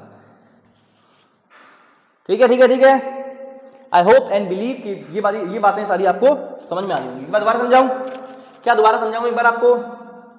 देखो इन दोनों का पेयर बना लिया, इन दोनों का पेयर बना लिया। यहां से हमने जो क्यू को दिख रहा था, क्यू देखो कॉमन आ रहा था, क्यू को बाहर निकाल लिया, क्या बचा? P plus r. यहां से हमें एस कॉमन दिख रहा था, क्या बचा? P plus r. दोनों में से पी प्लस आर, जो अब पी प्लस आर दोनों यहां पर भी आ रहे थे, तो पी प्लस आर को पूरा बाहर निकाल लिया, तो क्या बचा? Q plus S. देख लीजिए, यही आपका फाइनल सॉल्यूशन है। जब अब मेरा आंसर, मेरा मतलब सुनो, इस बात का मतलब क्या है? फील दो, फील देखो, इस बात का मतलब क्या? फील दे रहा हूं आपको। जब आप इस ब्रैकेट को इस ब्रैकेट से मल्टीप्लाई करेंगे, ध्यान सुनना, जब आप इस ब्रैकेट को इस ब्रैकेट से मल्टीप्लाई करेंगे तो आप पाएंगे कि आपका जो आंसर आएगा बच्चों, वो आंसर ये आएगा, मतलब ये वाली एक्सप्रेशन। सर है ऐसा भी है? मैंने कहा हाँ। जब आप इन दोनों को मल्टीप्लाई करोगे तो आपका answer P Q plus Q R plus P S plus R S आएगा। आप चाहो तो घर पर करके देख सकते हैं, मैं यहां पर नहीं कराऊंगा, ठीक है। इतना काम आप कर सकते हैं, ठीक है। आगे समझ में? यही है फील, इसको बोलते हैं फील आना। अगर आपको फील आ गई ये बात ना, तो आप कमेंट में एक कमेंट कर देना प्यार से, ठीक है। थोड़ा सा मोटिवेशन मिलता है और कुछ नहीं यार, ठीक है। स्टार्ट करें, क्वेश्चन नंबर 9 को सॉल्व करें। आइए सर क्वेश्चन नंबर 9 को बता दीजिए जल्दी से, फिर हम आगे चलेंगे। आ जाइए, आइए आइए आइए। क्वेश्चन नंबर 9 देखिए। 8 हो चुका है क्या? हाँ सर। 9 देखिए, 9 सवाल अच्छा है। 2 × 2a + 3b का whole square minus 5 × 2a + 3b, ठीक है। अब सबसे पहले आप इसको ब्रेक करके लिखिए। आपको तब ये चीजें समझ में आएंगी जब आप इसको ब्रेक करके लिखेंगे। 2a + 3b है, इसको 2a + 3b एक और बार लिख दूं तो भाई साहब, अगर किसी का स्क्वायर लगाए तो इसका मतलब क्या है कि उसको दो बार लिख सकते हैं मल्टीप्लाई करके। हाँ सर, इसको दो बार मल्टीप्लाई लिख सकते हैं, कोई दिक्कत वाली बात नहीं है। माइनस का 5 × 2a + 3b, 2a + 3b। अब आपको साफ साफ दिख रहा होगा sir 2a + 3b, 2a + 3b, 2a + 3b, 2a + 3b, 2a + 3b, 2a + sir 2a + 3b, 2a + अभी क्या कर रहे हो? डांस कर रहे हो? नहीं, 2a + 3b और 2a + 3b दोनों आप कॉमन निकाल सकते हैं। यही तो भाई सीख रहे हैं अभी तक। कॉमन फैक्टर्स को बाहर निकाल लीजिए, कॉमन फैक्टर्स को टेक आउट कर लीजिए। क्या कर लीजिए? टेक आउट कर लीजिए। तो दो कॉमन फैक्टर दिख रहे हैं, उसको कॉमन बाहर निकाल लो। मतलब 2a + 3b आपका कॉमन है, 2a + 3b जो है वो आपका कॉमन फैक्टर है, इसको बाहर निकाल लीजिए। जैसे ही आप इसको बाहर निकालेंगे तो आपके पास क्या क्या बचेगा? तो आपके पास क्या क्या बचेगा? देखो, एक तो यहाँ 2 बचेगा। जब आप इधर से 2a + 3b को बाहर निकालेंगे तो 2 बचेगा आपको, और एक और 2a + 3b बचेगा, एक और 2a + 3b बचेगा। समझ गए क्या? हाँ सर। और यहां पर क्या बचेगा? यहां पर आपका 5 बचेगा। क्या बचेगा? 5। समझ गए? बोलो बोलो बोलो। यस सर, यही आपका फाइनल आंसर है, यही आपका फाइनल आंसर है, यही आपका फाइनल आंसर है, यही आपका फाइनल आंसर है किसका? फैक्टराइजेशन का। समझ गए? आप इसको फैक्टराइज कर कर ऐसा लिख सकते हैं, इसको फैक्टराइज कर कर ऐसा लिख सकते हैं। समझ गए? बोलो बोलो बोलो, अरे बोलो बोलो, कोई दिक्कत तो नहीं आ रही? बोलो भाई, कोई दिक्कत आ रही हो तो, कोई आपको समस्या दिक्कत कुछ भी आ रहा हो तो बोल दीजिए भाई। अरे बोलो बोलो बोलो बोलो। सर कोई भी दिक्कत नहीं आ रही है। अब आपको एक टास्क देता हूं, आप इस ब्रैकेट को पूरे इस ब्रैकेट से मल्टीप्लाई करना, आपको आंसर ये दिखेगा 2 इंटू ये वाला चीज दिखेगी। समझ गए? बोलो बोलो बोलो, कोई समस्या है क्या? सर कोई भी समस्या नहीं है, कैसी बात कर देते हो? इसको और सॉल्व करवाऊं क्या थोड़ा सा? मुझे दिख रहा है कि ये दोनों ब्रैकेट फिर से कॉमन आ रहे हैं, तो आप दोनों ब्रैकेट में से फिर से एक बार कॉमन निकाल लीजिए। कुछ बच्चे जो है वो एक्स्ट्रा दिमाग लगाएंगे, अब देखना देखना कैसे कैसे। सर 2a + 3b एक और बार कॉमन दिख रहा है, इसको कॉमन निकाल लीजिए प्लीज एक बार और। अगर इसको कॉमन निकालेंगे तो यहाँ बचेगा 1, यहाँ बचेगा ब्रैकेट के अंदर, अब इसके भी अंदर ब्रैकेट लगा हुआ है, यहाँ बचेगा 1, फिर यहाँ बचेगा 2 - 5। इसको आप ऐसे भी सॉल्व कर सकते हैं। तो ये 2 - 5 यहाँ कुछ बनेगा, माइनस का 3 बनेगा, और ये जो चीज जो है वो ऐसी भी दिख सकती है। ठीक है, आप इसको ऐसा भी लिख सकते हैं, पर मेरी सजेशन ये है कि आप ज्यादा कॉम्प्लिकेटेड ना करें, आप इसको यहीं तक छोड़ दें, आप इसको यहीं तक छोड़ दें, यही आपका फैक्टराइजेशन कहलाएगा इस चीज का। समझ गए क्या? कोई दिक्कत वाली बात आपको नहीं हो रही होगी, कोई दिक्कत? समझ गए? बोलो बोलो बोलो, अरे बोलो, कोई समस्या है क्या? बोलो, कोई समस्या है क्या? सर कोई समस्या नहीं है। आप हो सर फिर काय बात की समस्या? 9 क्वेश्चन हो गया। क्वेश्चन नंबर 10 को जल्दी से नोट करने का प्रयास करते हैं। समझ गए क्या? अरे बोलो, ओम भोले। 9 क्वेश्चन खत्म, अब आओ 10 पर। 25m³ n - 15m² n² plus 10mn। ठीक है सर, साफ साफ दिख रहा है 25, 15 और 10 तीनों ही नंबर 5 से डिवाइड होते हैं। सबसे पहले कॉमन क्या आएगा? 5।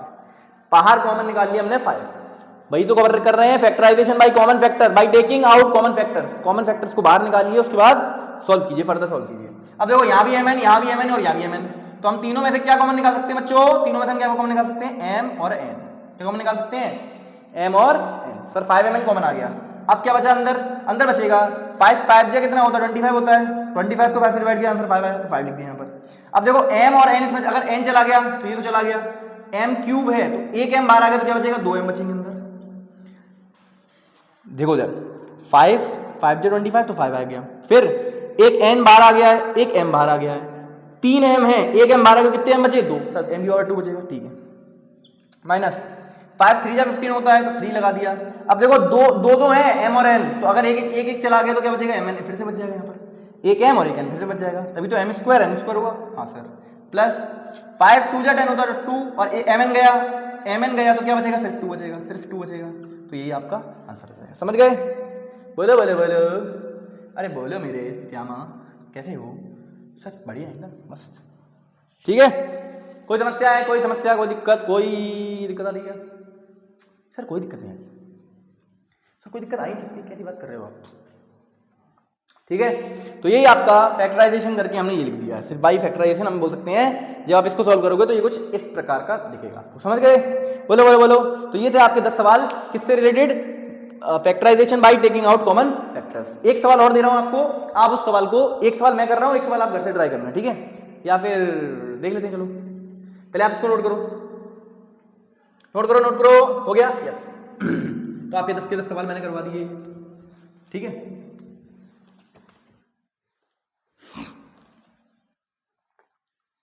आप इसको मिटा लो, एक सवाल और कर लो बस।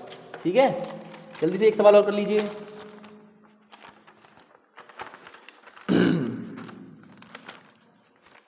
देखो एक सवाल ऐसे ही रैंडमली एक सवाल है जो आपके लिए होमवर्क है। इस सवाल को आपको होमवर्क में ट्राई करना है। बस एक सवाल दे रहा हूँ, बस केवल, ज़्यादा नहीं दे रहा, तो रोना मत बैठ के कि सर रो रहा हूँ मैं, तो प्लीज़ कम दे दो थोड़ा सा। अबे एक ही सवाल दिया है, a² + b² - c² माइनस सी a² + b² - c², a² + b² - c²। ठीक है, समझ गए? तो ये आपका एक सवाल है जो आपको घर से ट्राई करना है। इसका आंसर आपको कमेंट में जरूर से देना है, होमवर्क है आपका ये। बिल्कुल देखो, एक चीज आपको साफ साफ नजर आ रही होगी यहाँ पर, और तीनों चीजें कॉमन आ रही हैं, तो तीनों में आ रही हैं तो निकाल लो बाहर, बाहर निकाल लो, क्या बचेगा ए बी, बी सी और सी, ये तो आपका आंसर है।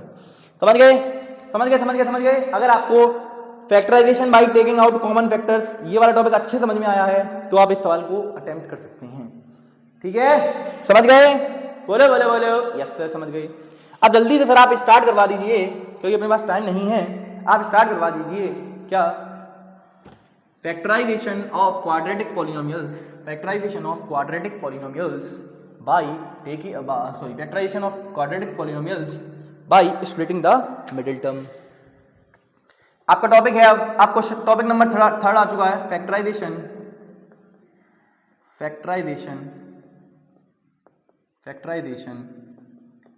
ऑफ QP लिख रहा हूं क्वाड्रेटिक पॉलिनोमियल। सर वो क्या होता है समझाऊंगा। Factorization of quadratic polynomials by middle term splitting, MTS में समझ जाना, मिडिल टर्म स्प्लिटिंग। पूरा नहीं लिख रहा हूं, सिर्फ इतना लिख रहा हूं, तो मिडिल टर्म स्प्लिटिंग आप समझ जाना। समझ गए? बोलो बोलो बोलो, यस सर। एक बार देख लें कैसा आ रहा है भाई, क्या हो गया तुम्हें, सिस्टम हैंग हो गया ये तो। आओ अब सही हो गया। 1 घंटा हो चुका है अप्रोक्सीमेटली हमको, ठीक है, 10-15 मिनट और इसको खत्म करेंगे, कई सारे सवाल लगा के इसको खत्म करेंगे, ठीक है। मैं फिर बाकी सवाल आपको होमवर्क दे जाऊंगा, ठीक है। आइए अब यहां पर जो मिडिल टर्म स्प्लिटिंग की बात कर रहा हूं, पहले मैं आपको बता देता हूं, ये बिल्कुल नॉर्मल वाली मिडिल टर्म स्प्लिटिंग है, नॉर्मल वाली, ठीक है। कैसी वाली है? नॉर्मल वाली। जो आपकी मिडिल टर्म स्प्लिटिंग एक तो होती है बेटा रूट वाली, रूट वाली जो एक्सप्रेशन होती है, रूट वाली क्वाड्रेटिक पॉलिनोमियल, एक क्वाड्रेटिक पॉलिनोमियल आपकी होगी रूट वाली। उस रूट वाली को मैं नेक्स्ट वीडियो में डिस्कस करूंगा, मैं आपको पहले ही बोल रहा हूं। क्यों? क्योंकि अब ये वीडियो जो है वो ऑलरेडी 1 घंटे की हो चुकी है, तो इस वीडियो को ज्यादा बढ़ाने का मतलब है नहीं कुछ। तो 1 घंटे की वीडियो हो चुकी है, 1 घंटे 30 मिनट तक की हो जाए तो ठीक है। उस मिनट में हम क्या करेंगे, बहुत सारे सवाल फैक्टराइजेशन के नॉर्मल वाली जो आपकी क्वाड्रेटिक पॉलिनोमियल होती है उसके कई सारे सवाल कर लेंगे। फिर जब नेक्स्ट वीडियो में आएंगे तो रूट जिस पर लगा होता है कुछ ऐसी टाइप की, जिसमें रूट आएगा रूट 3x होगा या x square plus root 3x plus 3, ऐसे करके कोई क्वाड्रेटिक पॉलिनोमियल आ गई जिसमें रूट आएगा। तो इन रूट वाली को सॉल्व करना हम किसमें सीखेंगे? नेक्स्ट वीडियो के अंदर। नेक्स्ट वीडियो में मैं आपको मतलब पूरा बताऊंगा कि नेक्स्ट वीडियो में कि रूट वाली क्वाड्रेटिक पॉलिनोमियल के रूट्स कैसे निकालने हैं या फिर उसको फैक्टराइज करके कैसे लिखना है with the help of middle term splitting. समझ गए? आई होप एंड बिलीव कि ये बात आपको समझ में आ गई होगी कि रूट वाली क्वाड्रेटिक पॉलिनोमियल्स के को फैक्टराइज करना मिडिल टर्म स्प्लिटिंग से हम नेक्स्ट वीडियो में सीखेंगे। समझ गए? हाँ सर समझ गए। इस बात को आपको लिख लेना है कॉपी में कि इस बात को नेक्स्ट क्लास में सिखाया जाएगा, ठीक है। समझ गए? अब जल्दी से ये मैंने दिया, हाँ ये नॉर्मल वाली है, ठीक है, ये नॉर्मल वाली जो है ये वाली बात आप नोट कर लेना, है ना। आइए जल्दी से क्वेश्चंस के थ्रू आपको सारी बात समझाऊंगा मैं, एक एक करके सभी क्वेश्चंस को स्टार्ट कर रहे हैं, देख लीजिएगा। सुनो, ये विदाउट रूट वाली है ना, विदाउट रूट, समझ गए। सबसे पहली एक दे रखी है पॉलिनोमियल, वो है x square plus 7x plus 10। अब एक एक करके मैं आपको पॉलिनोमियल मैं यहाँ पर कोई भी क्वाड्रेटिक पॉलिनोमियल लिखूंगा और आपको सॉल्व करना दिखाऊंगा कि आपको कैसे फैक्टराइज करना होता है with the help of middle term splitting. Middle term splitting सुनो, सबसे पहली स्टेप, सबसे पहला काम आपको ये चेक करना है क्या ये जो आपको क्वाड्रेटिक, क्या ये पॉलिनोमियल जो आपको दे रखी है क्या ये क्वाड्रेटिक पॉलिनोमियल है। सर क्वाड्रेटिक पॉलिनोमियल क्या होता है, भूल गए हैं, प्लीज बता दीजिए बेटा। ऐसी पॉलिनोमियल जिसकी हाईएस्ट डिग्री क्या होनी चाहिए 2, जिसकी डिग्री क्या होनी चाहिए 2। एक ऐसी पॉलिनोमियल जिसकी डिग्री 2 हो, उस पॉलिनोमियल को क्वाड्रेटिक पॉलिनोमियल कहते हैं। तो इसकी डिग्री 2 है। सर डिग्री क्या होता है? सर डिग्री क्या होता है हमको तो ये भी नहीं याद है, बता दीजिए एक बार बेटा। डिग्री का मतलब होता है highest power present of variable. Highest power of variable को हम क्या बोलते हैं? डिग्री बोलते हैं। इसमें वेरिएबल क्या है? x, इसकी हाईएस्ट पावर देखिए 2 है, समझ गए। तो इसी को बोलते हैं क्वाड्रेटिक पॉलिनोमियल। तो ये हमारी क्वाड्रेटिक पॉलिनोमियल तो है। दूसरी स्टेप आपको क्या चेक करनी है, क्या ये क्वाड्रेटिक पॉलिनोमियल अपने डिक्रीजिंग ऑर्डर में लिखी हुई है या डिक्रीजिंग डिग्री में लिखी हुई है? क्या ये पॉलिनोमियल अपने डिक्रीजिंग ऑर्डर या डिग्री में लिखी हुई है? बोलो। अगर ये डिक्रीजिंग डिग्री में लिखी हुई मतलब पहले पावर बड़ी फिर उससे छोटी फिर उससे छोटी, इसको बोलते हैं डिक्रीजिंग ऑर्डर। बड़ी छोटी छोटी छोटी, समझ गए क्या? बोलो बोलो। हाँ सर x की पावर 2 है, फिर 1 है, फिर आपका x की पावर 0 है, समझ गए? हाँ सर। अगर ये दोनों बात सच है, मतलब आपको मैं बताऊं ये डिक्रीजिंग वाला मतलब मैटर क्या है कि ये जो x की टर्म है ये बीच में आनी चाहिए। किस में आनी चाहिए? बीच में। इसी को तो मिडिल टर्म करेंगे, इसी को तो बोलते हैं मिडिल टर्म। क्या बोलते हैं इसको? Middle term. और हमें इसी को स्प्लिट करना है। जब आपको इसको स्प्लिट करना है तो इस टर्म को बीच में तो होना पड़ेगा। भैया मिडिल टर्म को स्प्लिट करोगे तो मिडिल टर्म बीच में तो होना चाहिए, पहले मिडिल में तो होना चाहिए, तभी तो आप इसको स्प्लिट कर पाओगे। हाँ सर सही बात है। तो ये दोनों चीजें आपको देखनी है कि पहली कि एक क्वाड्रेटिक पॉलिनोमियल होनी चाहिए, और दूसरी बात ये कि जो एक्स वाला टर्म है वो हमेशा बीच में होना चाहिए। किस में होना चाहिए? बीच में। अब हम कहानी स्टार्ट करते हैं, आपको मैं समझाता हूं कि सबसे पहले आपको क्या क्या करना है और कैसे कैसे करना है। आइए सबसे पहले आपको क्या करना है, आप स्टेप लिख के दिखा रहा हूं, इस एक क्वेश्चन में स्टेप लिख के दिखाऊंगा, बाकी क्वेश्चन में स्टेप नहीं लिखूंगा। पहली स्टेप में आपको बताना है, देखो ये एक मतलब एक पॉलिनोमियल क्वाड्रेटिक पॉलिनोमियल देखी थी, मैं एक जनरल पॉलिनोमियल की बात कर रहा हूं, मैं एक जनरल क्वाड्रेटिक पॉलिनोमियल की बात कर रहा हूं, A x square plus B x plus C. अगर आपको कुछ इस टाइप की ये मैं जनरल के लिए बात कर रहा हूं, ये जो स्टेप लिख रहा हूं ये जनरल के लिए लिख रहा हूं। सबसे पहली स्टेप में क्या करना है, आपको आइडेंटिफाई करना है या फाइंड करना है, identify A B C.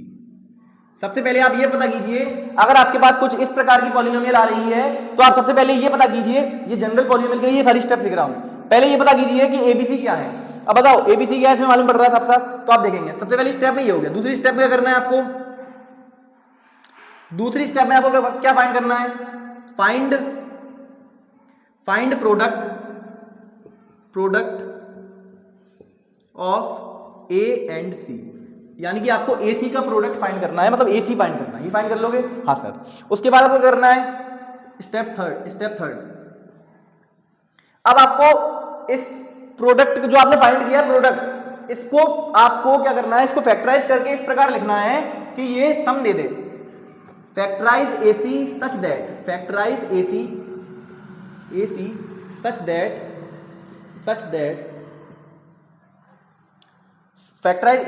that आपके पास जो दो नंबर्स आए, आपके पास दो नंबर्स आए, क्या है? दो नंबर्स आए, और इन दोनों का प्रोडक्ट जो आए, इन दोनों का जो प्रोडक्ट आए वो क्या है? AC आए, और इन दोनों का जो सम आए वो बच्चों क्या आए? वो B के बराबर आए, मतलब इसके बराबर आए। समझ गए क्या? आई होप एंड बिलीव कि ये बात आपको समझ में आ गई होगी। देखो ये जो स्टेप्स है वो आपको कम समझ में आएंगे, मैं जानता हूं, पर ये क्वेश्चन में जब अप्लाई करके दिखाऊंगा तो आपको सबको समझ में आएगा।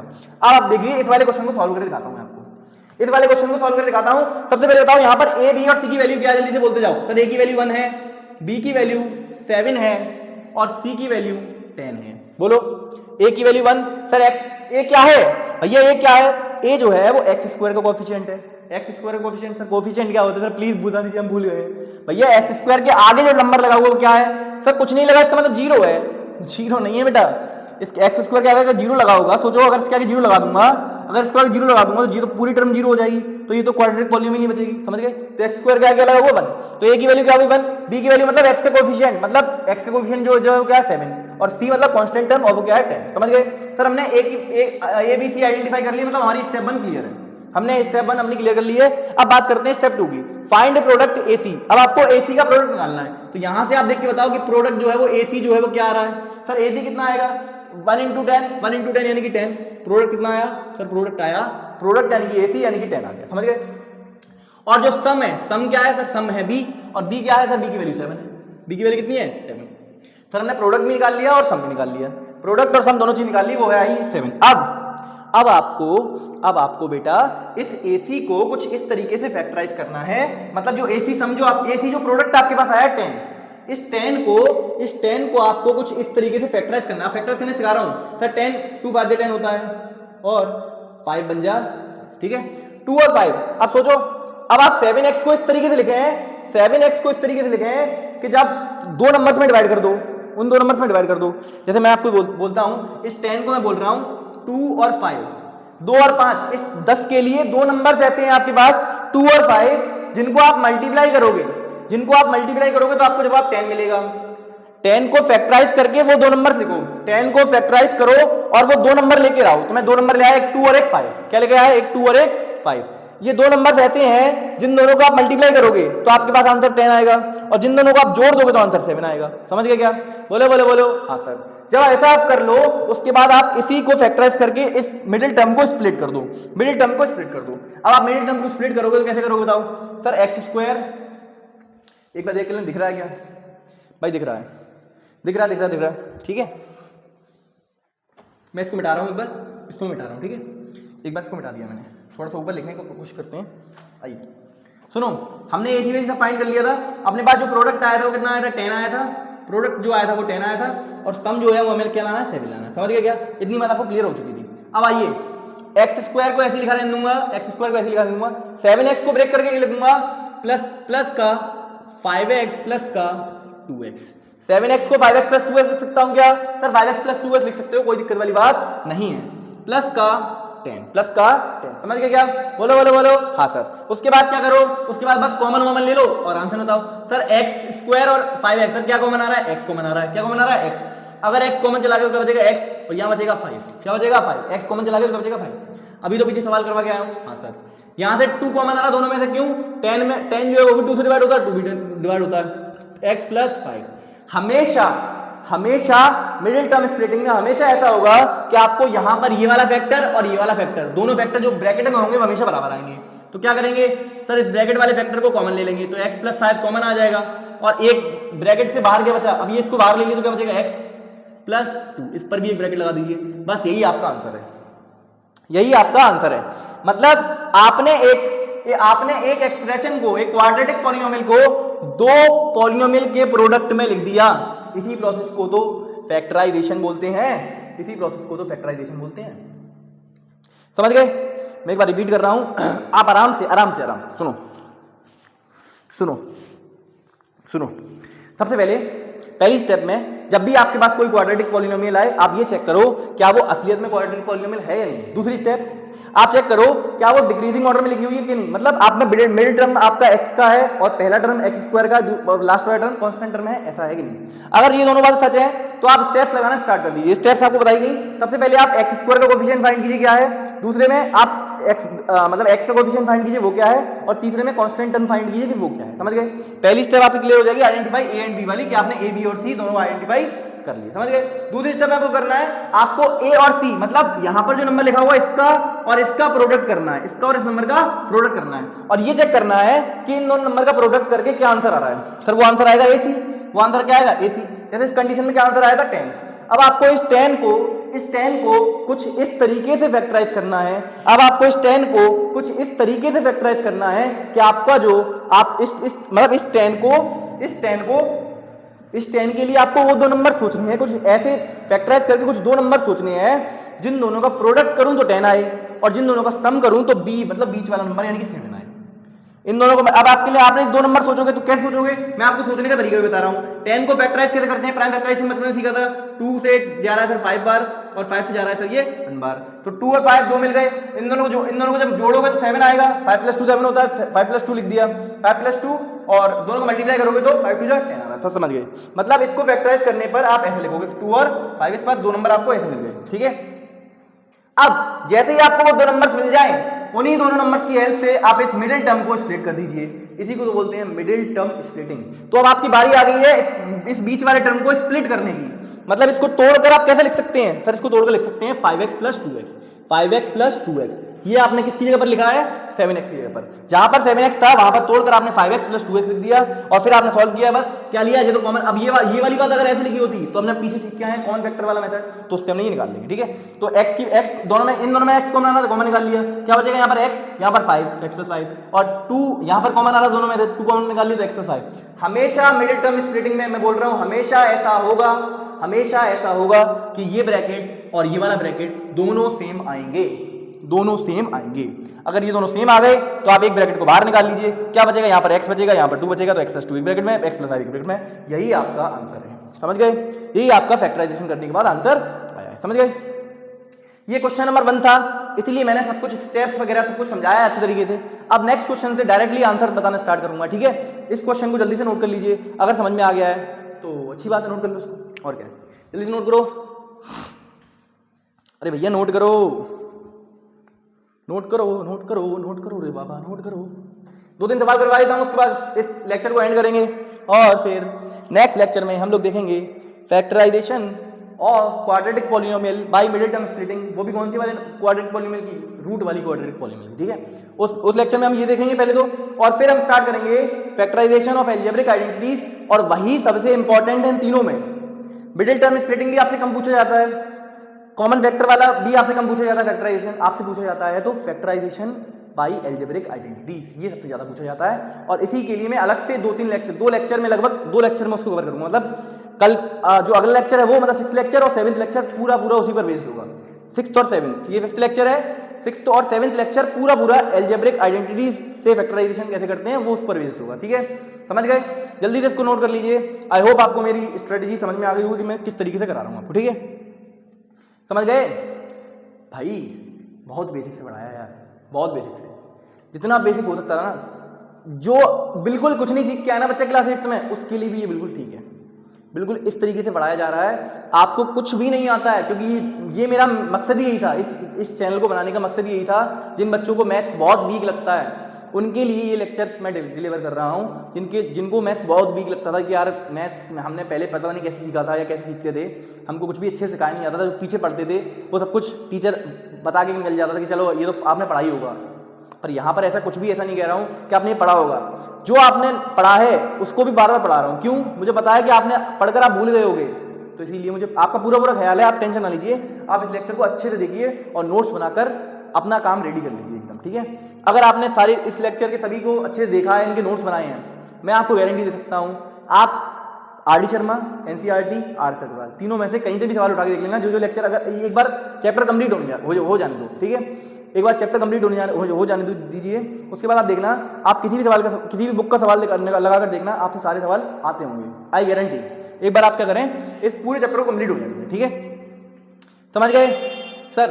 हाँ, एक बात और याद आ गई बच्चों मुझे, अब से जो मैं आपको लेक्चर्स डिलीवर करूंगा वो मोस्ट प्रोबेबली मैं आपको क्या करूंगा, एक तो वेडनेसडे को और एक सैटरडे को, मतलब एक वीक में अप्रोक्सीमेटली 2 लेक्चर्स तो मैं आप तक पहुंचाऊंगा। एक वेडनेसडे को, हाँ भाई जो आपका वेडनेसडे है ना, वो मेरा वेडनेसडे है। ठीक है, तो एक वेडनेसडे को और एक सैटरडे को 2 लेक्चर्स आप तक डिलीवर किया करूंगा मैं एक वीक के अंदर। ठीक है, तो ये मेरी स्ट्रेटेजी रहने वाली जो मैं आपको इस वीडियो के अंदर रिवील कर रहा हूँ, तो देख लीजिएगा इसको। वेडनेसडे और सैटरडे सर टाइमिंग क्या रहेगी? सुबह 10 बजे, सुबह 10 बजे तक आपके पास नोटिफिकेशन आ जाएगा। आपको जाकर वीडियो को देखना है और लाइक शेयर सब्सक्राइब कुछ कर देना, आप अपने तरीके से कर देना यार, मैं कुछ मांगता तो नहीं आपसे। ठीक है, आपको बस लेक्चर्स को देखना है, बस इतना चाहता हूँ आपसे। समझ गए? बोलो बोलो बोलो सर, बहुत बात कर ली। अब जल्दी से क्वेश्चन नंबर 2 करा दीजिए। आ जाइए, आइए आइए। 2-3 क्वेश्चन नंबर करा देते हैं, उसके बाद सीधे नेक्स्ट लेक्चर में मिलेंगे और फिर अच्छी अच्छी बातें करेंगे उसमें। ठीक है? अरे हाँ सर, नेक्स्ट लेक्चर मिलना ही है आपसे, तो आ जाइए। क्वेश्चन नंबर 2 देखिए, x² - 10x। सुनो, क्वेश्चन नंबर 2 देखो, x² माइनस का 10x प्लस का 21। अब सबसे पहले ए बी सी आइडेंटिफाई करो सर। ए की वैल्यू क्या है? 1। ए की वैल्यू कितनी है? 1। बी की वैल्यू सर -10। सी की वैल्यू सर 21। ए सी निकालो सर, ए सी निकालेंगे वो कितना आएगा सर? 21। क्यों? 1 × 21 आएगा। अब आपको कुछ ए सी को मतलब 21 को कुछ इस तरीके से फैक्टराइज करना है। 21 को कुछ इस तरीके से फैक्टराइज करना है 2 नंबर्स में। 21 को आपको 2 नंबर ढूंढने हैं ऐसे। 21 के लिए आपको कुछ 2 नंबर ऐसे ढूंढने हैं जिन दोनों नंबर का प्रोडक्ट करूं तो जवाब 21 आए, और जिन दोनों नंबर को जोड़ दूं तो जवाब 10 आए, माइनस का 10 आए। समझ गए? हाँ सर फैक्टराइज करते हैं एक बार। 3 × 7 और आपका 7 × 1, ये 2 नंबर मिल गए, एक 3 एक 7। पर बेटा साइन का थोड़ा सा ध्यान रखना आप, क्योंकि आंसर आपका यहाँ पर -10 आ रहा है। बेटा बी की वैल्यू कितनी आ रही है? -10। बी की वैल्यू कितनी आ रही है? -10। तो आपको देखकर जवाब देना है। देखो अब ए सी 2 नंबर का प्रोडक्ट नेगेटिव कब होता है? 2 नंबर का प्रोडक्ट पॉजिटिव कब आता है? जब दोनों नंबर नेगेटिव हो या फिर दोनों नंबर पॉजिटिव हो। सोचो ना भाई साहब, अगर आपके पास पॉजिटिव नंबर चाहिए आपको, अगर मैं यहाँ पर एक नंबर लूं और यहाँ पर एक नंबर लूं, तो यहाँ पर एक नंबर आप नेगेटिव भी ले सकते हो। अगर आपने एक नंबर नेगेटिव लिया तो दूसरा नंबर भी कैसा लेना पड़ेगा? नेगेटिव। सही बात है ये वाली? हाँ सर। यानी कि यहाँ पर आपको -3 और यहाँ पर भी आपको -7 लेना पड़ेगा। कैसे भैया? 3 × 7 21, माइनस से माइनस कैंसिल आउट हो जाएगा, 21 आ गया। और 7 और 3 10 होते हैं, माइनस के 10 7 और -3 -7 होता है। अब जल्दी से इसको सिंप्लीफाई करके हम ऐसा लिख सकते हैं क्या? बोलो बोलो बोलो। Yes sir. भैया -10x को सिंप्लीफाई करके -7 माइनस का 7 और माइनस का 3x लिख सकता हूं क्या? -7x -3x। इस मिडिल टर्म को स्प्लिट करके कुछ इस प्रकार लिख दिया है, -7x माइनस का 7x माइनस का 3x, इन दोनों को जोड़ोगे तब यही बनेगा, इन दोनों को जोड़ दोगे तो ये बनेगा। हाँ सर। प्लस का 21 ऐसे चल रहा था, 21 को ऐसे चल देंगे, समझ गए क्या? हाँ सर, बहुत सिंप्लीफाई करके बहुत आसान तरीके से आपने बता दिया है। और सुनो, अब सुनो, अब दोनों में से क्या कॉमन मिल रहा है? इन दोनों में से क्या कॉमन है सर? x बाहर निकाल लो, x कॉमन मिलेगा तो x माइनस 7 आएगा यहाँ पर, माइनस का, अब यहाँ 3 कॉमन मिल रहा है, क्या मिल रहा है? 3 कॉमन निकाल लो, x माइनस, सर ये माइनस के कैसे आ गया? प्लस का लगा हुआ था भाई साहब, आपने -3 कॉमन लिया है, तो -3 जब कॉमन लोगे आप अंदर मल्टीप्लाई करके देखना, आंसर आपका सेम आएगा। तो यहाँ पर क्या आएगा? x माइनस 7, ये ब्रैकेट, ये वाला ब्रैकेट और ये वाला ब्रैकेट हमेशा सेम आएगा, बताया था x माइनस 7 x माइनस 7। अब आप क्या करें? अब आप क्या करें भाई साहब? x माइनस 7 को बाहर निकाल लें और x यहाँ बचेगा, x यहाँ बचेगा 3, इस ब्रैकेट को मल्टीप्लाई कर लिए। अब आपके पास देख लीजिए, आपने एक पूरी क्वाड्रेटिक पॉलिनोमियल को दो पॉलिनोमियल के प्रोडक्ट में लिख दिया है, दो पॉलिनोमियल के प्रोडक्ट में लिख दिया है। इसी प्रोसेस को तो फैक्टराइजेशन बोलते हैं। बोलो बोलो बोलो, यस सर। एक पॉलिनोमियल को दो पॉलिनोमियल के फैक्टराइज करके ऐसे लिख दिया, तो इसको तो क्या बोलते हैं? इसको क्या बोलते हैं हम? इसी को हम बोलते हैं फैक्टराइजेशन। समझ गए क्या? ये था middle term method, middle term splitting. आपने देखा कि मैंने मिडिल टर्म को स्प्लिट करके कैसे लिखा, कैसे लिख पाए? आपने इन दोनों का प्रोडक्ट करके ये देखा 21 आया, आपने इस 21 को कुछ इस तरीके से फैक्टराइज किया। आपने दो नंबर ऐसे सोचे जिनको मल्टीप्लाई करूं तो जवाब 21 आए, और जिनको जोड़ने पर जवाब -10 आए। तो आपके पास जो आंसर आएगा वो आएगा -3 और -7। समझ गए क्या? बोलो बोलो बोलो, यस सर। ये था क्वेश्चन नंबर 2, जल्दी से इसको नोट कर लीजिए। अब हम चलते हैं क्वेश्चन नंबर 3 पर। नोट करो, 2-3 सवाल और करवा देना, उसके बाद चलते हैं। एक दो सवाल होमवर्क दे जाएंगे आपको, और क्या है? हो गया, मिटा लें। आइए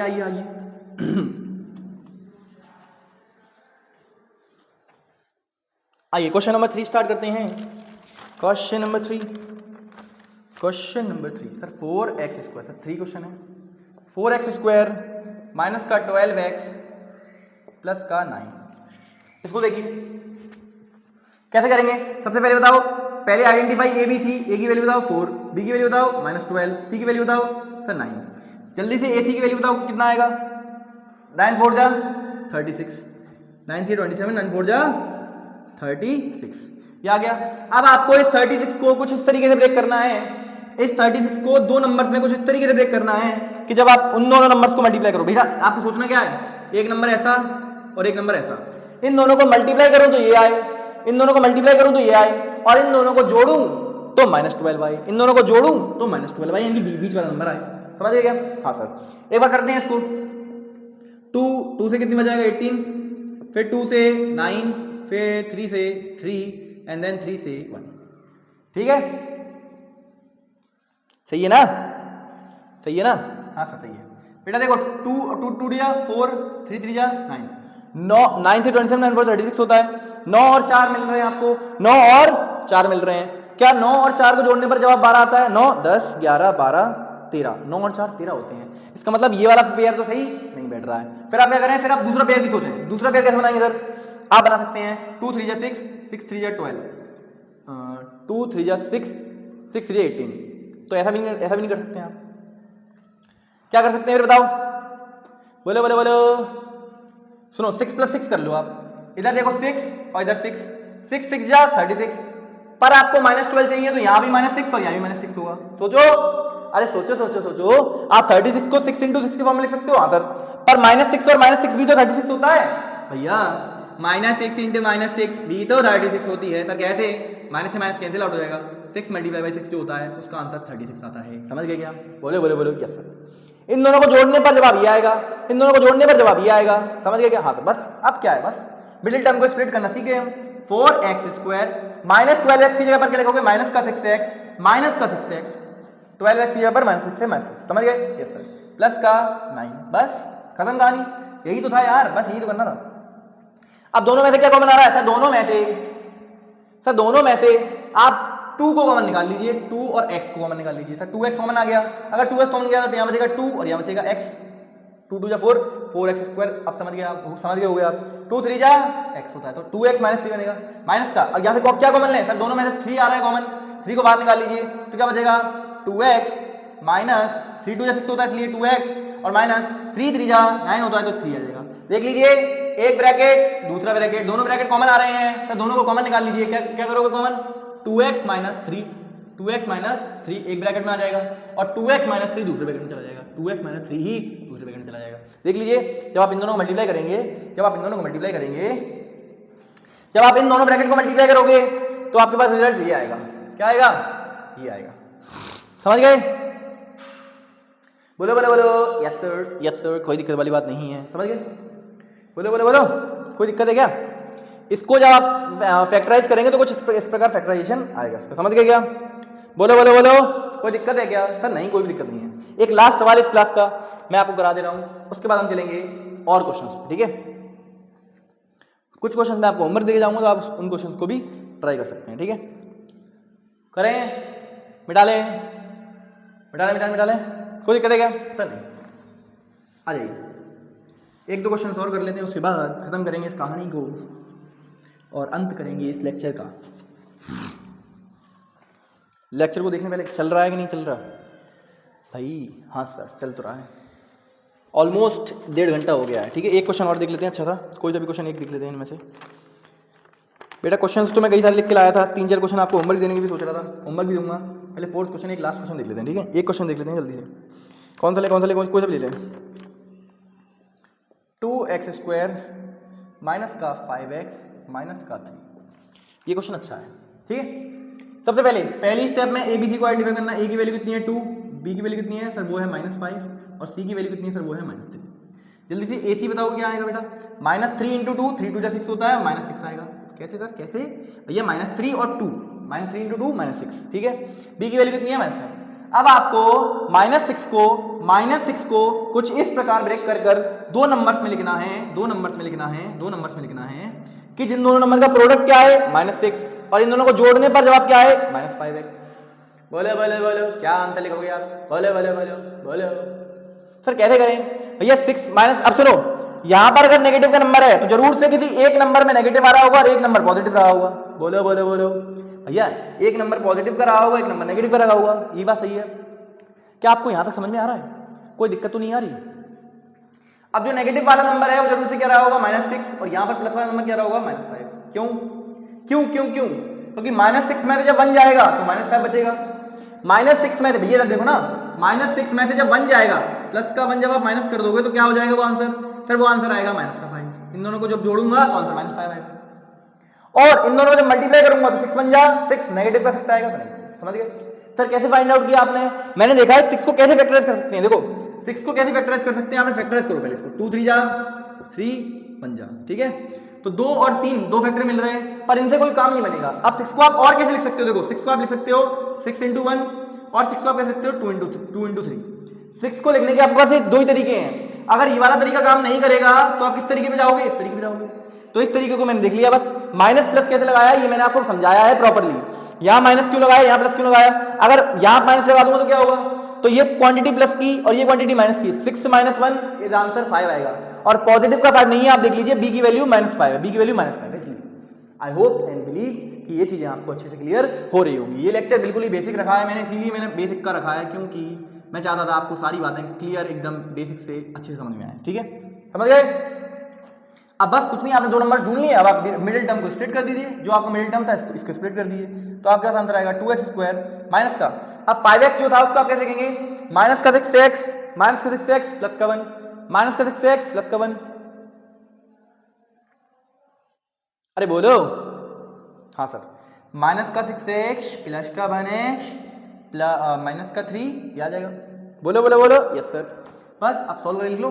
सर 2x कॉमन आ रहा है इसमें से, 2x कॉमन आएगा तो क्या बचेगा? x बचेगा यहाँ पर क्या बचेगा? माइनस का और 2 3 जब x 6 होता है इसलिए, और x तो बाहर चला गया इसलिए, प्लस 1x - 3 देख लीजिए 1 कॉमन ले लिया बाहर तो x - 3 बचेगा अंदर, x - 3। सर दोनों में से x - 3 कॉमन आ रहा है तो x - 3 कॉमन निकाल लीजिए, x - 3 कॉमन निकाल लीजिए, 2x + 1 उधर बचेगा, 2x + 1। यही तो है आपका आंसर, यही आपका आंसर है। मतलब आप इसको फैक्टराइज करके ऐसा लिखोगे। देख लीजिए दो नंबर को, मतलब एक पूरे एक्सप्रेशन को दो एक्सप्रेशन के प्रोडक्ट में लिखते हैं, इसी को तो फैक्टराइजेशन कहते हैं। क्या कहते हैं? फैक्टराइजेशन कहते हैं। आई होप एंड बिलीव कि यह सवाल आपको समझ में आया होगा। अब जल्दी से मैं आपको कुछ क्वेश्चन होमवर्क देके जा रहा हूं, आपको उन क्वेश्चंस को घर से ट्राई करना है अच्छे से। कोई दिक्कत आए तो कमेंट में बता देना, हम उसका सॉल्यूशन अगली वीडियो में या उसके बाद वाली वीडियो में हम लाकर आपको दे देंगे। समझ गए क्या? बोलो बोलो। हाँ सर। अब आपको 4-5 क्वेश्चन देके जा रहा हूँ या 3-4 क्वेश्चन देके जा रहा हूँ, आप समझ, आप अपनी तरफ से नोट कर लीजिएगा, ठीक है। 1 होमवर्क क्वेश्चन है ये, ठीक है। 6x² माइनस का 13x प्लस का 5 पहला। दूसरा x² माइनस का 5x प्लस का 6। थर्ड 4x² माइनस प्लस का 4x माइनस का 15। Fourth 5x² plus 13x plus 8। एक क्वेश्चन और बस, एक लास्ट।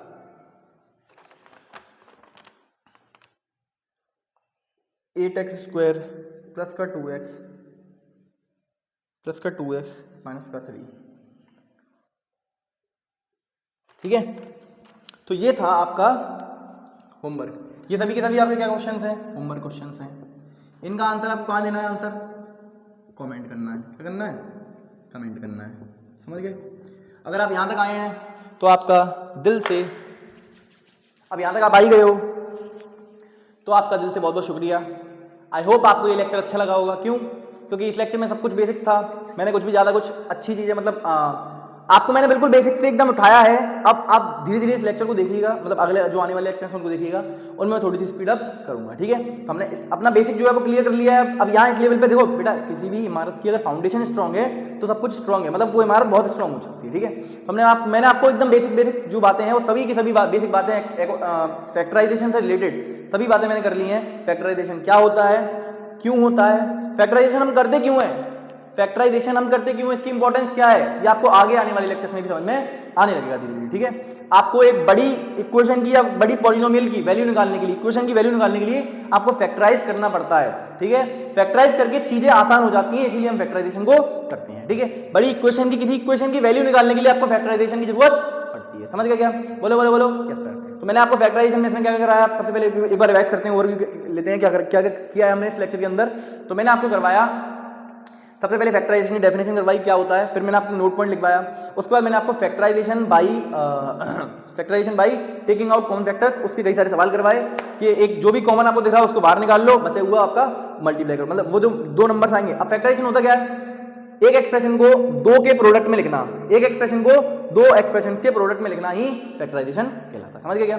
तो ये सिखाया मैंने आपको। फिर मैंने लास्ट में आपको मिडिल टर्म स्प्लिटिंग सिखाई, तो मिडिल टर्म स्प्लिटिंग भी आपको समझ में आई होगी आई होप। उसके भी मैंने 2-4 सवाल करवा दिए, जितने मेरे से हो सके उसके सवाल करवा दिए। बाकी सवाल ये रहे आपके लिए होमवर्क में। ठीक है, इन सबको आप ट्राई कर लीजिए घर पे, और फिर बस आई होप आपको ये लेक्चर अच्छा लगा होगा। बाकी की बातें हम नेक्स्ट लेक्चर में करते रहेंगे। नेक्स्ट लेक्चर जो होगा वो आपका टोटली बेस्ड होगा आपका उस पर फैक्टराइजेशन यूजिंग आइडेंटिटीज, जिसमें मैं आपको कई सारी आइडेंटिटीज लिखवाऊंगा। a² minus b square, a plus B का whole square, a minus B का whole square, a² minus b square क्या होता है, ये सब कुछ क्यूब वाली आइडेंटिटीज कैसे लिखते हैं वो सब कुछ लिखवाऊंगा, वो नेक्स्ट लेक्चर की बात है। ठीक है, तो अब से 2 लेक्चर तक, मतलब 6 लेक्चर और 7 लेक्चर पूरा का पूरा डेडिकेटेड होगा फैक्टराइजेशन यूजिंग आइडेंटिटीज। और वो जो टॉपिक है बच्चों, वो एग्जाम्स में डेफिनेटली पूछा जाता है इस चैप्टर से रिलेटेड। पर्टिकुलरली अगर मैं पॉलिनोमियल्स की बात करूं तो इस चैप्टर से रिलेटेड फैक्टराइजेशन यूजिंग आइडेंटिटीज वाला जो टॉपिक है, जो मैं नेक्स्ट 2 लेक्चर में कवर करूंगा। सर 2 लेक्चर क्यों, 1 लेक्चर में क्यों नहीं? क्योंकि वो बड़ा टॉपिक है, उसमें कई सारी आइडेंटिटीज है। मैं नहीं चाहता कि एक ही में मैशअप करके आपको दे दूं और वो आपको समझ में ना आए। मैं चाहता हूं आपको चीजें सिंप्लीफाइड तरीके तक आप तक पहुंचाई जाए, तो इसलिए 2 लेक्चर में आपको अलग अलग चीजें मैं एक में कुछ आइडेंटिटीज और एक में कुछ आइडेंटिटीज, तो इस तरीके से हम कई सारी आइडेंटिटीज कवर कर लेंगे दोनों वीडियो के अंदर। ठीक है, और आई होप प्रोबेबली ये लेक्चर नंबर 6 जो होगा वो इस चैप्टर का लास्ट लेक्चर होगा। ठीक है, लेक्चर नंबर 7 लेक्चर नंबर 7 जो होगा प्रोबेबली वो इस चैप्टर का लास्ट लेक्चर होगा। तो आई होप एंड बिलीव कि आपको सारी बातें समझ में आई होंगी और आपको ये लेक्चर अच्छा लगा होगा। अगर आपको ये लेक्चर अच्छा लगा है तो शेयर कर देना यार। ठीक है, और पढ़ाई करते रहिए। All the very best. ठीक है।